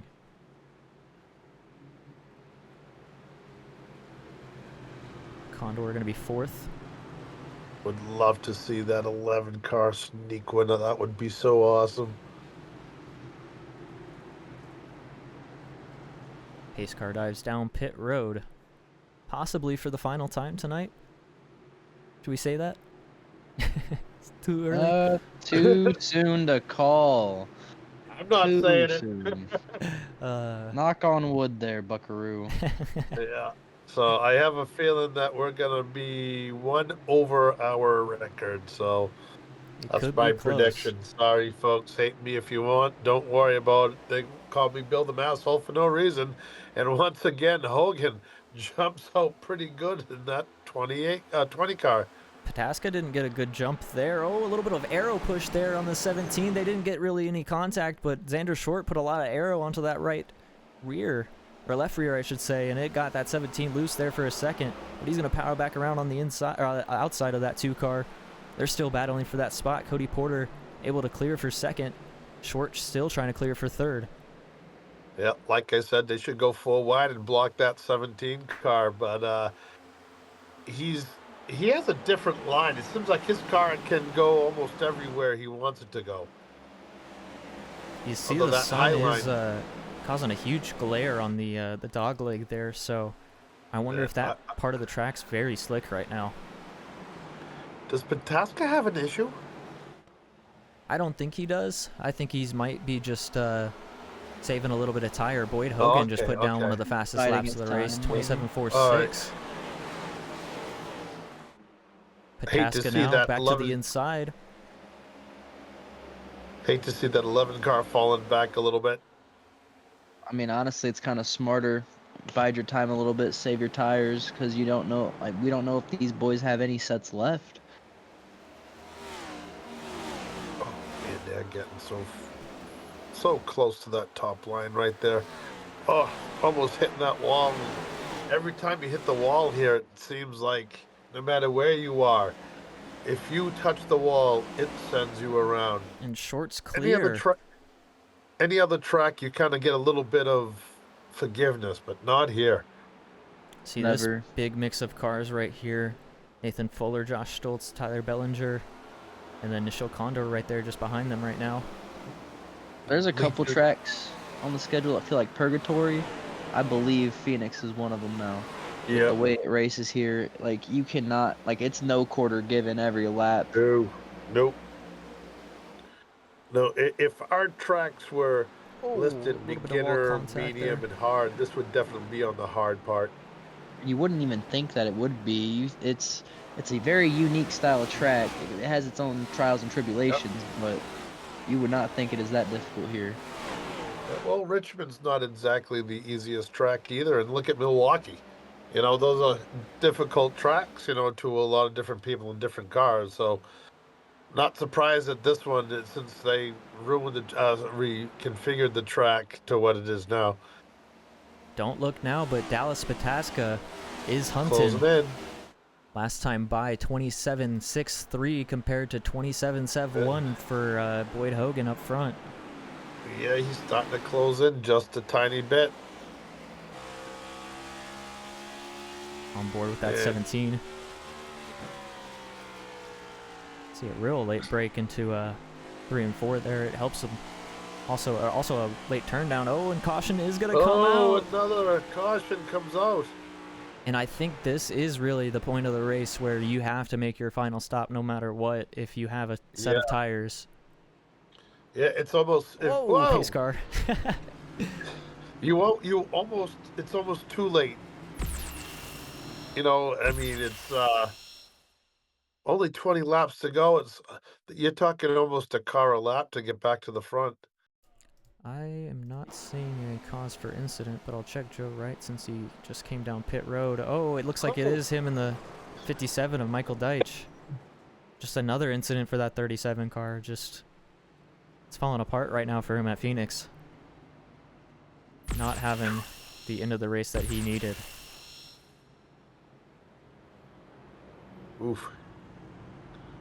Looks like Porter goes down pit road there. Condor went down pit road. Silva, Hoffner, Fuller, Deitch, and Alan Phillips all down pit road. Well as and look who Tipton. just moved. Look who just moved into the 5th spot. The 88 of Bellinger. Up and down Don't tonight. count out that number 29 car in 6th place. Yeah, That's he's right right behind him as well. That top 10 is actually not even that bad. I mean, you got a couple of sleeper picks there. You also have some people that have been contending all night. Like, you got the 45 of Zach Johnson back up there in the top 10. Hopefully he can at least squeeze out maybe a top 5 potentially tonight if he played his cards right, you know, leads Paul Meadow in the best finishing position. So 22nd caution tonight. 22nd? Oh my Lanta. Yeah, two more for the record. 2 more for the record. The Phoenix record. I don't know if we've had more at other tracks. We might have had more at Richmond last year, honestly. Honestly, it doesn't even really feel like we had this many at Richmond. To be completely honest with you. Oh, we might have a few penalties there if that was choose. I don't know if that was choose though. Those guys were kind of diving around like it was, but lights are still on. That was very interesting. I don't know why they were diving around like it was choose. I thought the same thing you did. I was like, why? I thought that the choose code had come up and some of them missed it. Could have been a huge moment there. If that So was the many case. cars. So many cars out of this race. Yeah, right now we have still surprisingly 21 laps on the lead lap, or 21 cars on the lead lap. Stumbling over words now as it's starting to get later in the night. Now, I said that Stuart Walker is kind of like the Kyle Busch of the group, in my opinion. You know, he's the kind of cocky kid, you know, that likes to run his mouth a little bit. And I'll be honest with you, I love it. I love the attitude. It just kind of brings a little bit of that in your face to our league. I enjoy it, to be honest with you. He started this race 4 laps down. 4 laps down. Think about that. And now he's up here battling for the win. Yeah, had a very long race for everybody, but especially for him, knowing that he started 4 laps down. You know, that's something that you don't know if you can come back from. But luckily tonight, a lot of cautions have helped out that 29 car. And he was able to get back on the lead lap in stage 2 there. Yeah, before halfway. It was just at the beginning of stage 2. He finally got back on the lead lap. Leach now back up to 11th spot. Like seeing that out of the kid. Does have fresh tires as well on that 23, came down on 220. Yes, he does. Yes, he does. And actually, I misspoke earlier. That was our 23rd caution, so we're 1 away from 24. Yeah, 1 away. 16 to go, however. Boyd Hoggan, good jump there. Yeah, man. I don't know who that was, but they had such a run on that outside lane. They went around the bottom. Woo. Honestly, I don't know if Hoggan wants to keep having these cautions or not with 30-lap older tires, as we are going to get another one. Oh, there it is. There's the tiebreaker. History, boys. boys. It's a big one. It's a decently big one. Yeah, let's see what happened here. Out of turn 2. Looks like Cameron Albertson slightly comes down on Porter, and then it just goes around. There's a couple of cars. It was like synchronized cars spinning there. That was ugly. Just another one of those incidents here tonight. Swipe left on that one. It is swipe left, right? No. Swipe left to say no, yeah. Oh, okay. All right. See, I'm starting to get it. He's coming around. He's coming around. Tim Silva on pit road, Nathan Fuller. Both of them were involved there. Tipson back down pit road as well.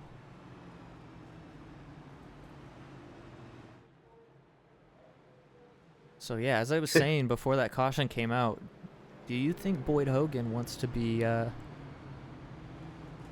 having these cautions every single lap, because he is on older tires, and with his restarts he's able to stay out front just for a little bit, but then Pataska starts reeling him once they get going. So I think he kind of does. He has 14 laps to go. Yeah, I mean it can't really hurt his tires for sure. So see Noah Spalding get a lap back there. I believe that puts him back onto the lead lap. But the only guy we've really seen hang with Hoggan is Pataska and vice versa. So it's going to be a shootout. We know Hoggan will pick the inside. He's picked it all night. So unless he decides to surprise Pataska, but I don't see that happening. That'd be a pretty good mind game. It would be, but I don't see why you would want to change up what's been working all night. You know, it's been able to just power down on that inside line every single time on these restarts. It's looking like we'll go green with 11 to go here.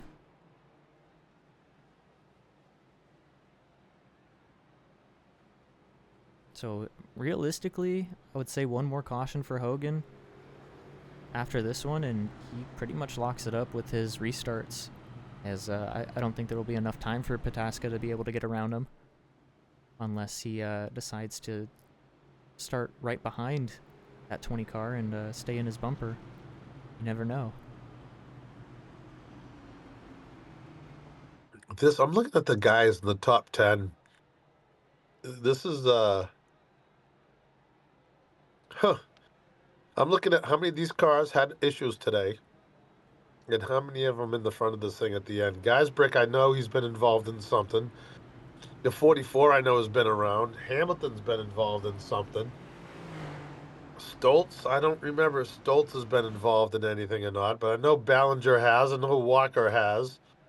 Stoltz technically was involved in that one incident for sure with Zach Johnson, where he kind of closed down his rear, or his rear on the 43's nose and caused that one stack up earlier. Yep. Definitely hard to Pataska's remember with been- all these cautions going on. Oh. Walker is all the way down to 7th. He's still in it. 12 to go. It's going to be 11 when we hit the line. Who can get it done here in Phoenix? We've been waiting all night for this moment. They've been waiting all night for this moment. I know that, just by the way that they've been racing all night. So let's see if we can get it clean here. 12 laps to go. Going to be 11, as I said. Basden on the front row this time. Pataska did choose the bottom. Let's see what happens.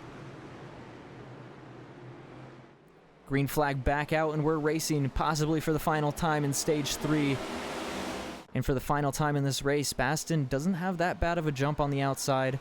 Will have to fall back in line for a battle for second, though. 17 car slides in. Just being able to stick to the bottom as they come out of the corner.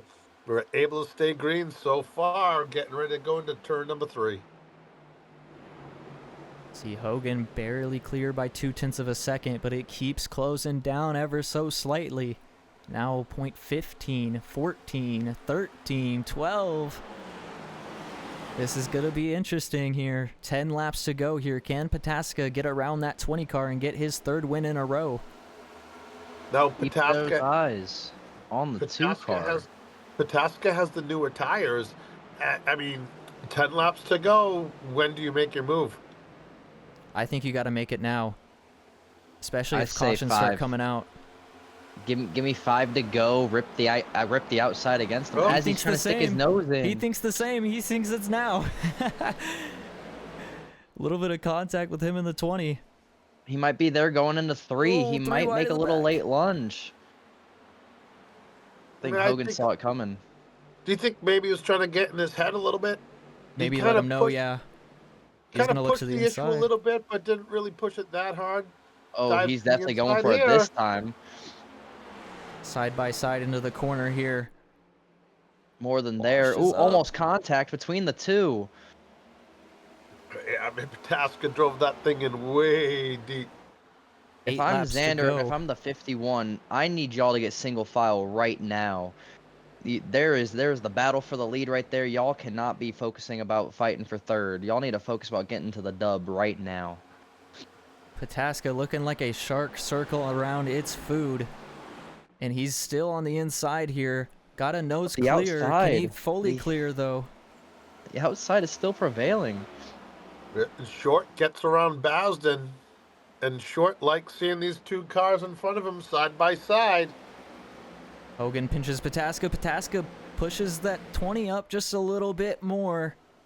It's getting feisty. 6 to go, and caution is out. Caution is out. And that's what I was again. saying. You got to get up front to have that position on the restart.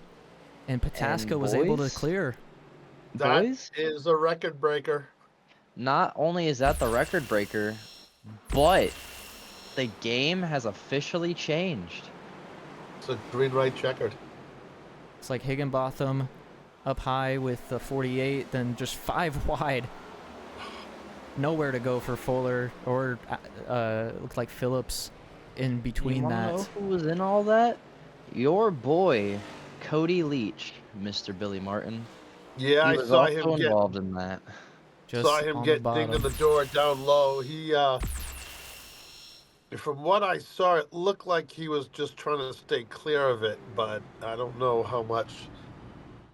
Yeah, they all kind of got stacked up on the high side there, and 5 wide, definitely not going to work at Phoenix.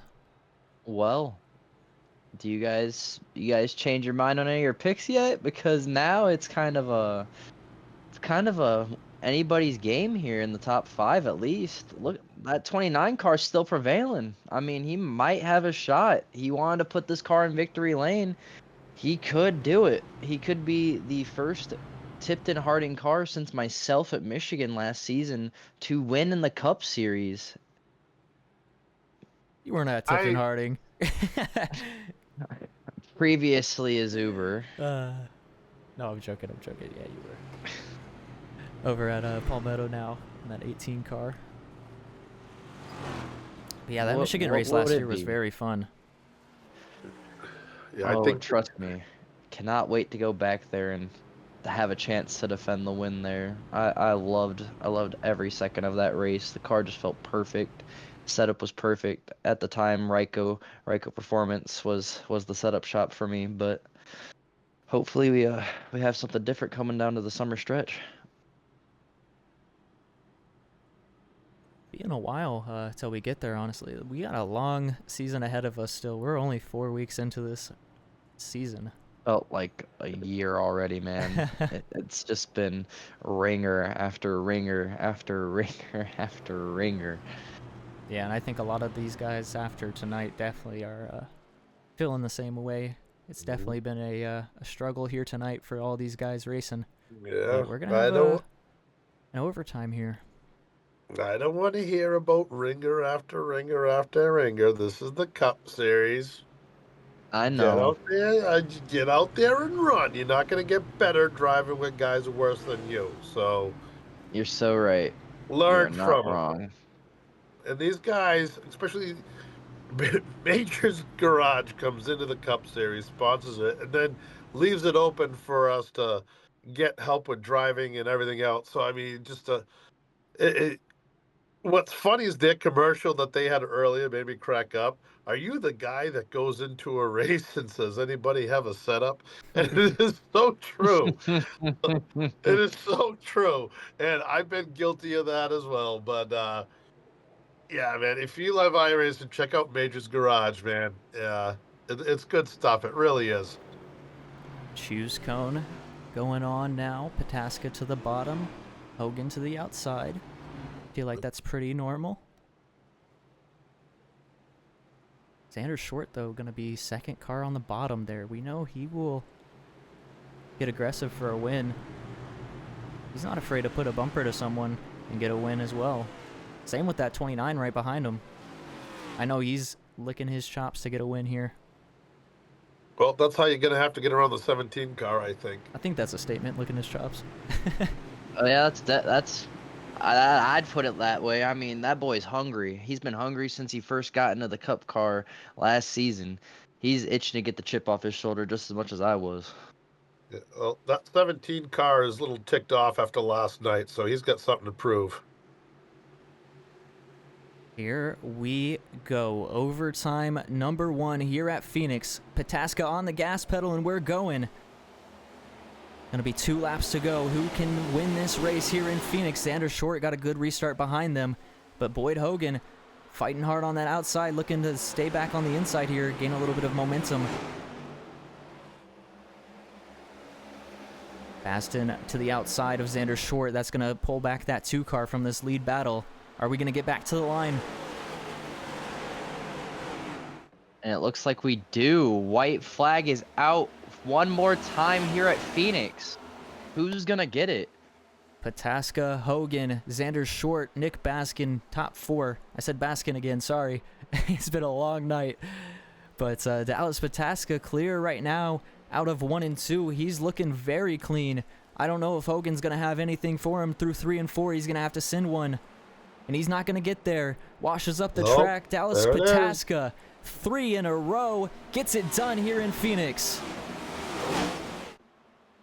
And I think they're wrecking at the line just to close off the race. Oh yeah, they are. B-Bell who? David or Dallas Pataska pulling only what people can do in real life. Wins it 3 in a row for Major's Garage. We're having incidents after the checkered there. I don't know if that's we got tempers. beef. You know what we gotta do? Gentlemen. We gotta start a chat room where they have like professional wrestling. So like these guys can go in there and they can like have their controllers and video game fighting each other with professional wrestlers after a race. That would be so much fun. Watch these guys beat the heck out of each other with professional wrestlers. Maybe it's me. I don't know. Pataska putting it into the wall there, giving the wall a little smoke. He's going to be very happy with that result, Yeah. especially after this race. Just knowing that he had a car to get around Hoggan and made that move at the right time with 6 to go. Caution comes out, and he gets it done. 3 times in a row. Atlanta, Coda, now Phoenix here. He's going to be looking at 4 when we head to Vegas next week. Yeah. Looks like He he's trying said to that he find really. victory lane. He said that he loves these mile and a half tracks. So. Oh, he's right there. Yeah, Yep, there he there goes. it is. There you go. 17 pulling it into victory lane. It's not going to give us a good camera, is it? Oh, we're looking at Fox. There we go. There you go. Fox cameras. But this track is kind of shaped like some of those mile and a half tracks like Atlanta and stuff like that. Kind of has that little D to it, but a lot flatter. And there is your finish. Get the Go ahead, points out guys. there. Sorry Rid about us that. off. See Dallas Pataska, obviously our winner. Boyd Hoggan second. Zander Short able to hold off that 51 of Nick Basden for 4th.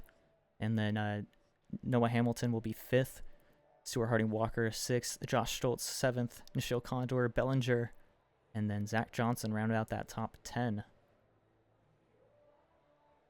See a bunch of other guys like Cody Porter in 11th, our Daytona 500 winner. Mankey 12th. Geisbrecht falls to 13th. Higginbotham, Alan Phillips falls to 15th. Nathan Fuller 16th. Cody Leach all the way back to 17th.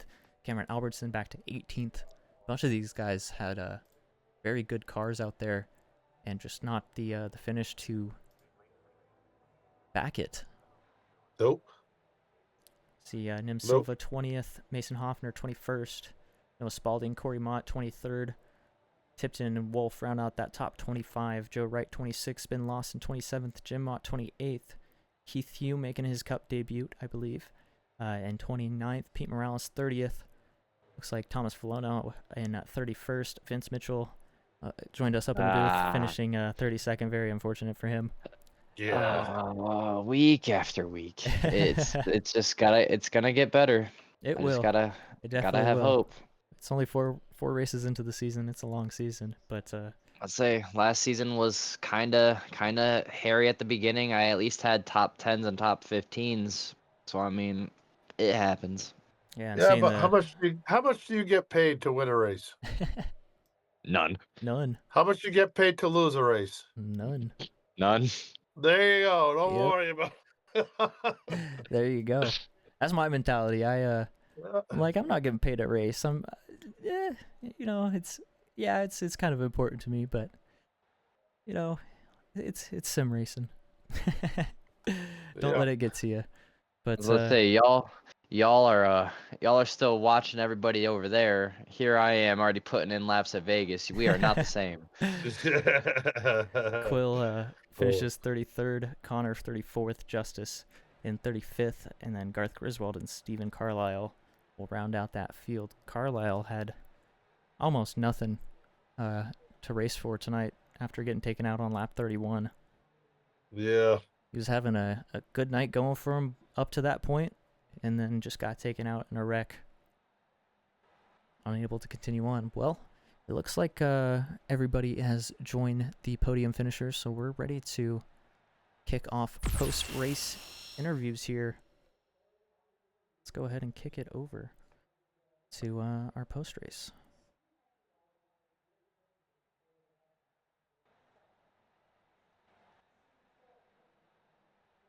So we're going to start off with Zander Short here as he is our third place finisher tonight. Let's see what that number 2 driver has to say after recovering from that choose cone violation.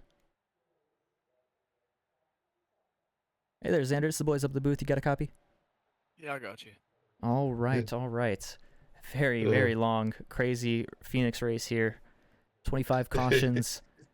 Coming back from a choose cone violation there at the end of the race. Finishing 3rd. Very good finish for that 2 car after what happened there. Wanted to ask you how the race felt and what you could have done maybe better to get around that 20 and 17.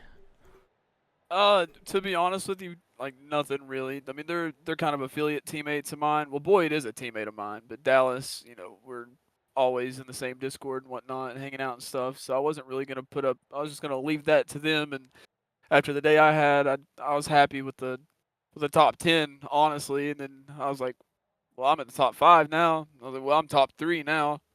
So yeah, just this car Boyd built was just amazing. I don't know what happened, but I came down pit road one time and put 4 fresh tires on it, filled it completely back up. I kind of just got out of my head and put the pedal to the floor, and I didn't look back. I came from, I don't know, 35th, I think, at one point in the race, and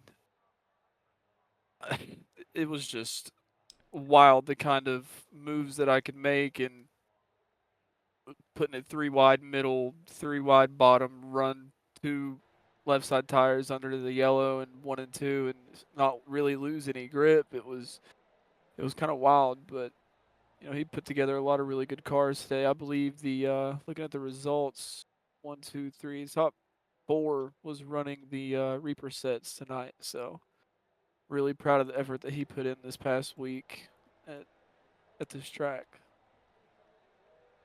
Give it over to Very Bill here. Very impressive run today, buddy.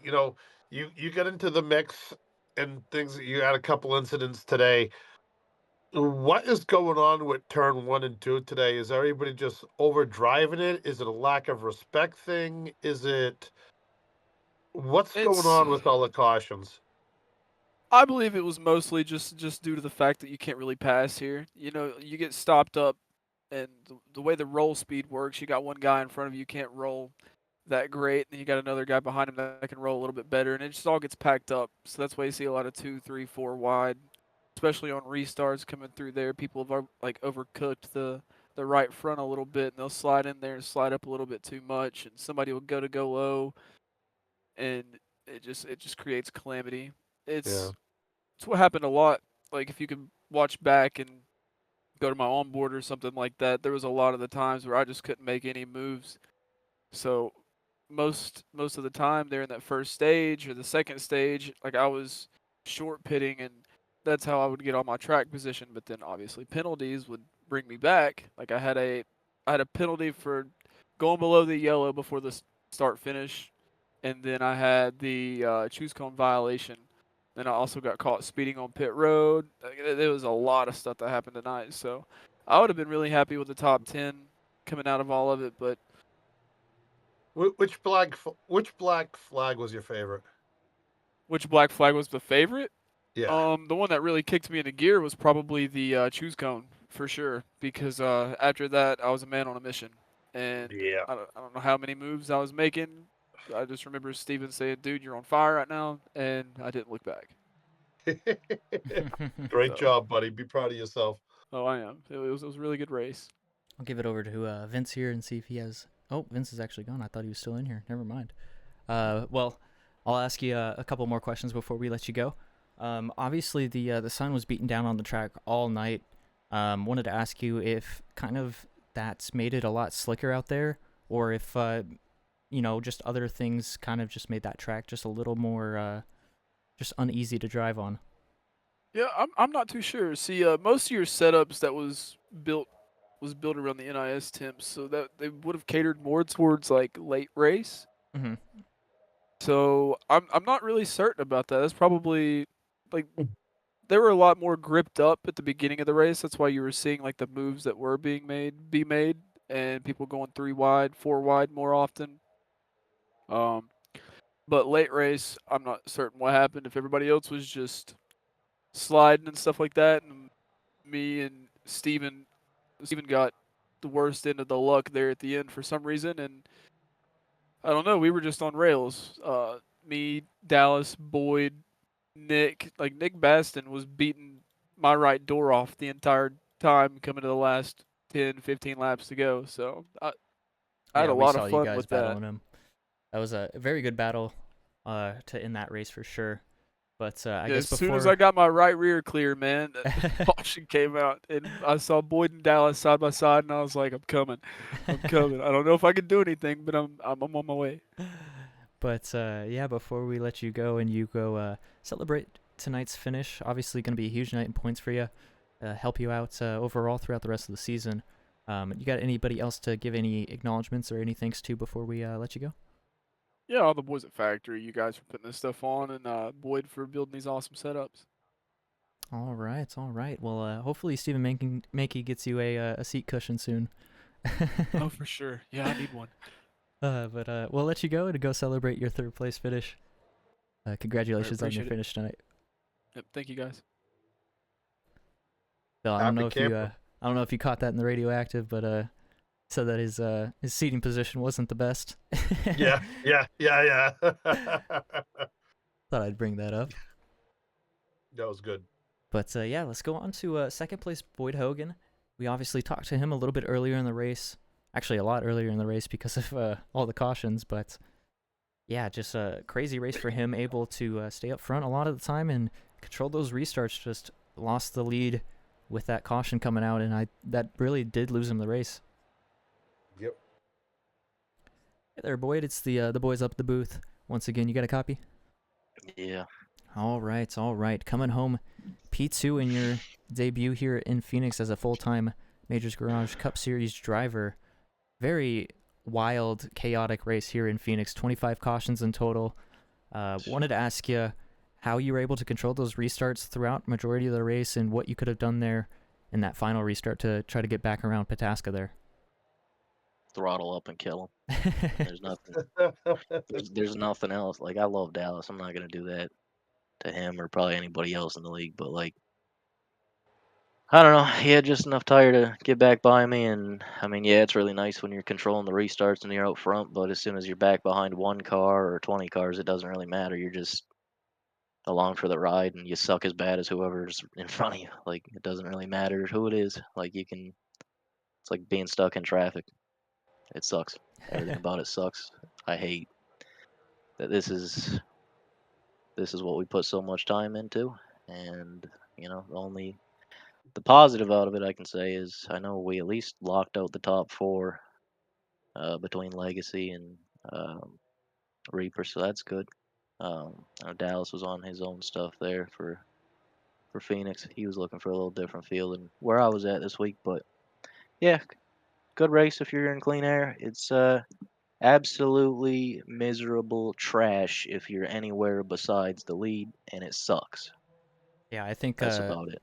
I think the next gens definitely have a huge aero disadvantage at tracks like this, where you kind of just can't really pass if you kind of just spread yourselves out, like we kind of saw at some points in the race tonight. Those green flag runs that we did have, you guys definitely had a couple of them for sure. But just far in between cautions. But yeah, just a lot of cautions coming out tonight. Wanted to ask you kind of how the pace of the race felt. Obviously, with all those cautions coming out, definitely a slower type of a pace. But just wanted to ask you kind of how that felt as a driver out there. Shitty, terrible, not fun. Yeah.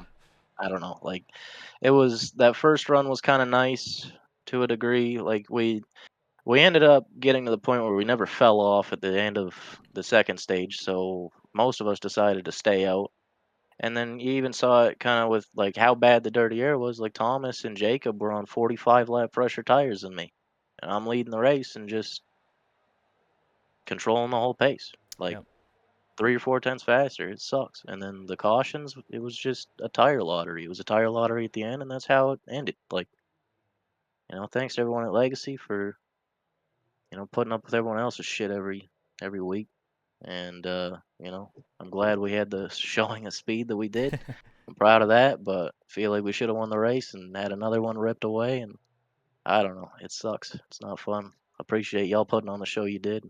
Wifey for watching it. If she was even still watching at the end, I'd have probably thrown on some Seinfeld or something instead. Yeah, it was getting rough to watch for sure. I guarantee for some of the viewers, it's really tough to get it going once you get a lot of those cautions, especially at the start of the race. It's just you kind of know that that's going to be kind of the set tone of the race. But I'll pass it over to Bill here and see what he's got for you. It's just the second race that I've talked to you, you sound all depressed and bummed out because you didn't win the race. Bill. I'm pissed off. I understand that. But hey, tonight was one of those races that no matter how well you drove, it didn't matter. There was just too many cautions. Didn't allow people to actually race. Yep. Um, Oh, we had a good battle at the end. It just sucks that the decision Yeah. for the lead was we're side by side and a caution comes out. Yeah. Yeah. Like right as we're like racing, and it's just I don't know, it sucks, but that's also the product you get when you can't pass worth a damn at all as soon as you get kind of single filed out, and we're all just kind of miserable, and everyone was mad at everybody, so I didn't experience that really. That was kind of nice, unless I had a car ahead of me, which like I said, that's kind of painful. But other than that, it was good. Hopefully, these guys can kind of clean it up. But I mean, it's also part of the product that you have with this kind of aero package and this car, this kind of track. Like you're just gonna deal with it until this car is eventually thrown out and made worse by NASCAR in 4 or 5 years. Yeah, that's it's definitely it's definitely interesting watching these shorter intermediate races, especially when things like that just keep on happening and just nothing really Wait till really next goes. Yeah, Vegas is Next going to be week's an very even awesome. better example. Guys are going to be rolling around 6/10 off for the first 10 laps and Oh, looking yeah. like heroes after that. Just not driving worth a damn. Don't have to drive the car. Honestly, you're better off not driving the car. And as soon as you go to Vegas or any of those places, it goes from being, dirty air, garbage race to even probably watch to just the most brain rot, terrible, like it sucks. All of it sucks. We're gonna be, tires are gonna die next week. People are gonna go really fast for 20, and they're gonna go straight to the back because they drove. And I just wanted to get this one tonight to get us locked up in the playoffs because next week's gonna suck, and every other mile and a half's probably gonna suck. But I'm glad I'm in the league. It is fun. I like those guys, but damn, it sucks. I think I you're hate going to be talking to y'all surprised by finishing the second or third. I think you're going to be surprised by the mile and a half race. And last year we had really good mile and a half racing, so I'm expecting kind of the same this season. Phoenix last year was kind of like this as well at the start of the year. Same thing, yeah. But Hope so. yeah, it's just I would say one thing that you can take out of this race that was good is you were not really involved in any incidents that were major. Yeah. So that's I'm proud of definitely me for that. definitely something huge to take out of this race and take in through the rest of the season and just think about that. If there is Yeah, one thing I to didn't think wreck about. anybody. I got doored by a teammate, Dallas. Thanks, guy. Whatever. But He had better tires anyway. But yeah, before we let you go and you go get ready for Phoenix next week, obviously it's going to be a very crazy race. Might be crazier than this one. But any final acknowledgments or thanks that you want to give out to anybody that you might have missed? Yeah, just thanks to you guys for putting on the show. I mean, 25 cautions or no cautions, it don't matter. You guys are still here at the end of it, so that's pretty cool. Thank y'all for sticking that out. Of course. Thanks to Corey and everyone. They put so much time into the league, and the top half of guys is honestly quite good on speed.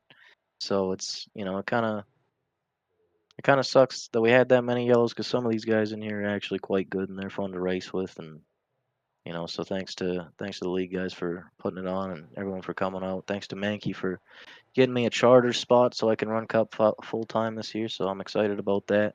Wish it would have ended a little different, obviously, but thanks to everyone else putting it together and all of our team. Yeah, still having a strong start to the season, so definitely not anything to be too let down about. First debut race as well, finishing second. That's definitely huge. So we'll let you go and go either celebrate or maybe bask in a little bit of sorrow after that long race. I know that's definitely a very frustrating race for sure. But yeah, we'll let you go and go enjoy the rest of your night. All right, sounds good. Y'all too. Thank you. I understand it. I understand the frustration. It was a very long race out there, and I'm sure on the track it felt even longer. Yeah, I felt like, somebody like him, they didn't really get a chance to really race, for the win there. And like you said, he was side by side and the caution came out. So, and knowing that he had a dominant car as well, leading majority of this race, I feel like it's very frustrating having something like that happen for sure. Yeah. Yeah. But I think he will be pleasantly surprised by next week's racing. I think Las Vegas definitely will pick it up, and those mile and a halves last year, as I said, were very fun to race. I had a lot of fun racing those mile and a halves, so it's definitely going to be fun. Especially Las Vegas was a pretty good race last year. It was. I unfortunately got taken out by an incident after the stage break. Should have been out, but it wasn't. So guys were checking up, and then other guys were going full throttle still. So yeah, it was a difficult race for me, but it was definitely a very fun race to watch back on the broadcast for sure. But let's go ahead and pull in Mr. 3 in a row, number 17, Majors Garage entry, Dallas Pataska. Let's see what he has to say after a chaotic Phoenix. Hey there, Dallas. It's the boys up in the booth. You got a copy? Yes, sir. How we doing?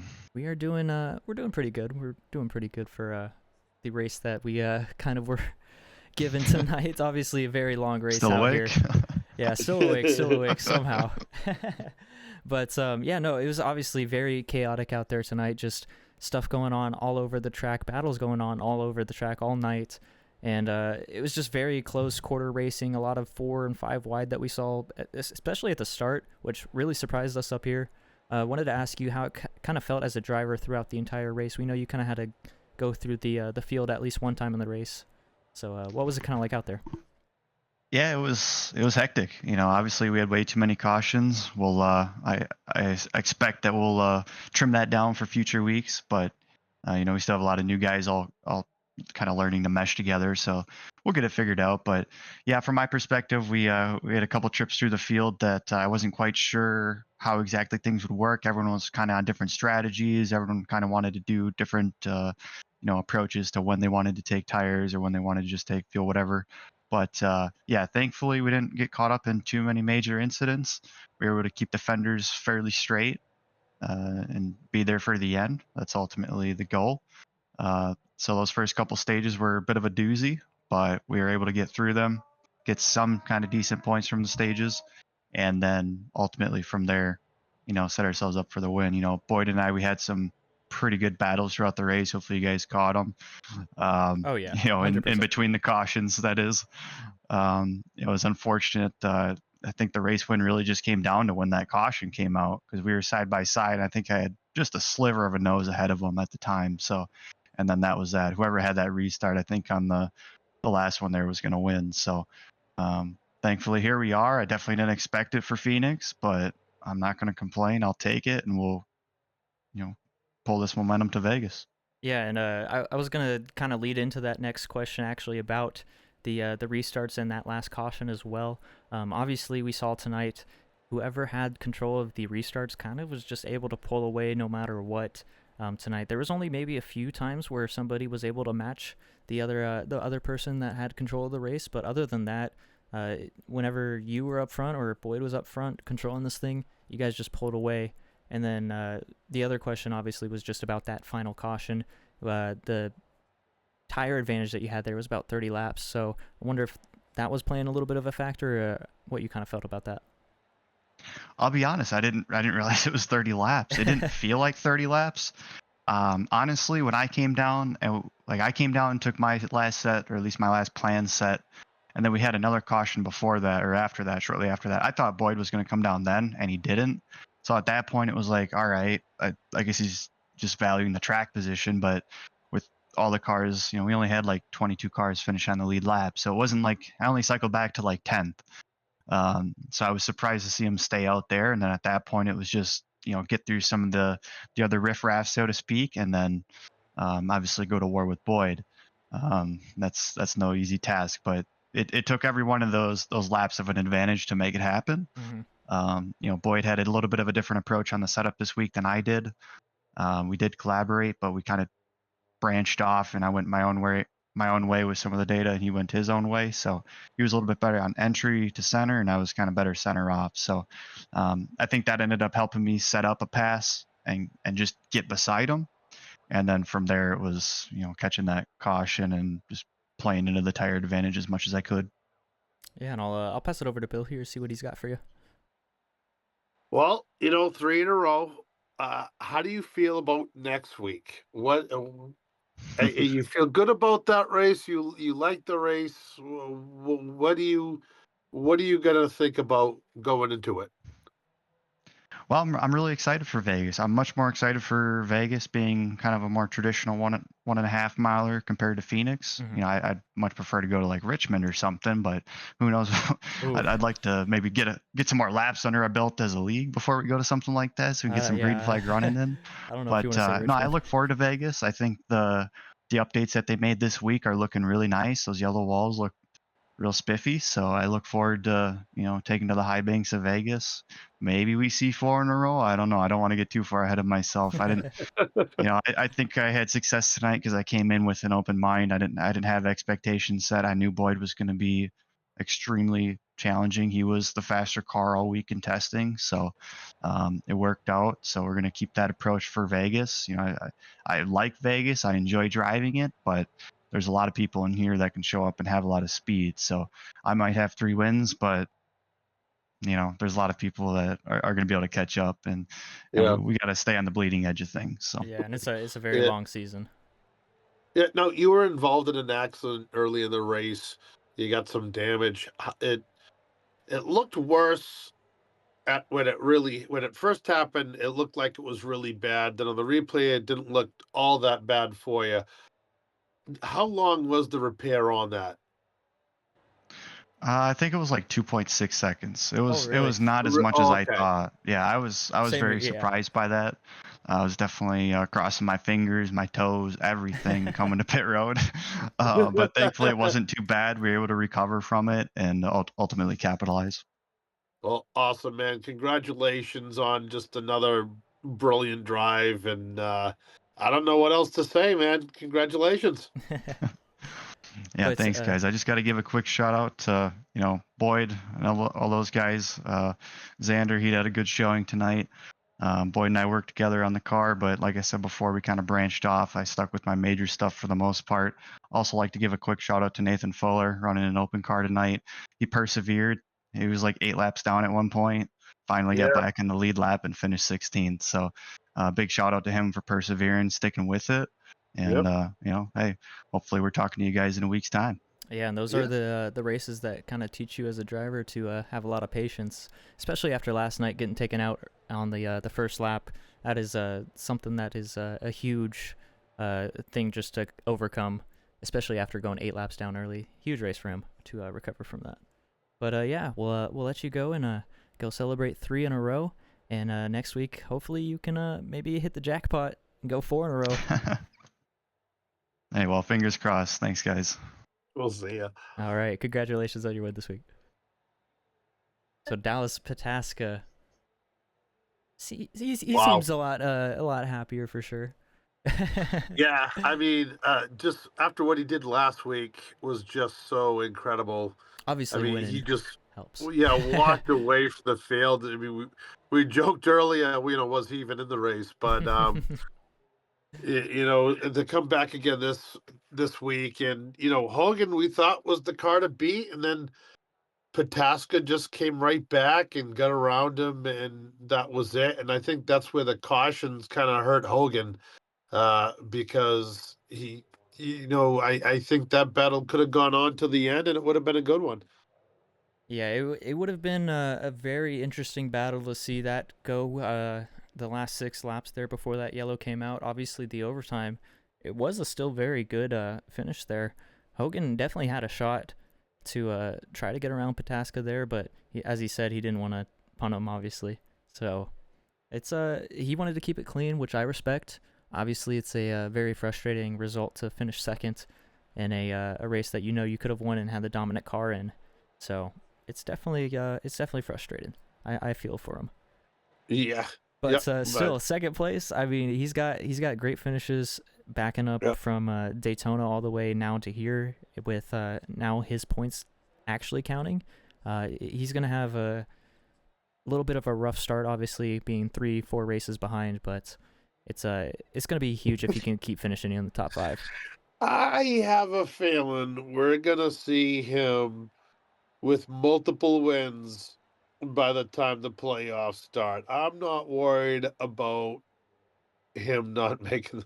He's gonna be just fine.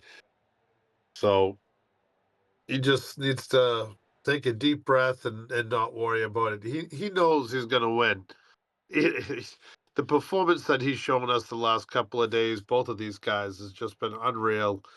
But we'll be talking to Mr. Hoggan last one of these days, coming real soon. Yeah, well, I guess that's going to do it for us here tonight at Phoenix. Next week, we'll be heading to Las Vegas, trying to get a little lucky. All series except for ARCA will be running next week. ARCA has one more off week once again, which I think might be a good thing after that Phoenix race as well. But Five Flags, I don't know. That's going to be interesting. They'll return in 2 Sundays, so that'll be interesting. But we'll have Monday to Wednesday racing next week. The Truck Series returns. So be on the lookout for that on Monday night on High Velocity. Tuesday we'll have the Dash Series with Thomas and a few other Cup drivers, and I believe Bill most likely as well. And then next Wednesday we'll be back up in the booth once again at Vegas. And not only that, at Five Flags with the ARCA cars is the first race of the new ARCA cars. That so is you're true, gonna yeah. have everybody's aunts, uncles, sisters, cousin. You're probably gonna see a couple of household dogs out there racing next year. It's gonna be a big field. So we'll see you then. All right. Well, yeah, we'll see you guys next week in Las Vegas. It's been your boys up in the booth, Nathaniel Campbell, Bill Martin, and we're going to be signing off for the night here on the Crown Jewel Racing Network.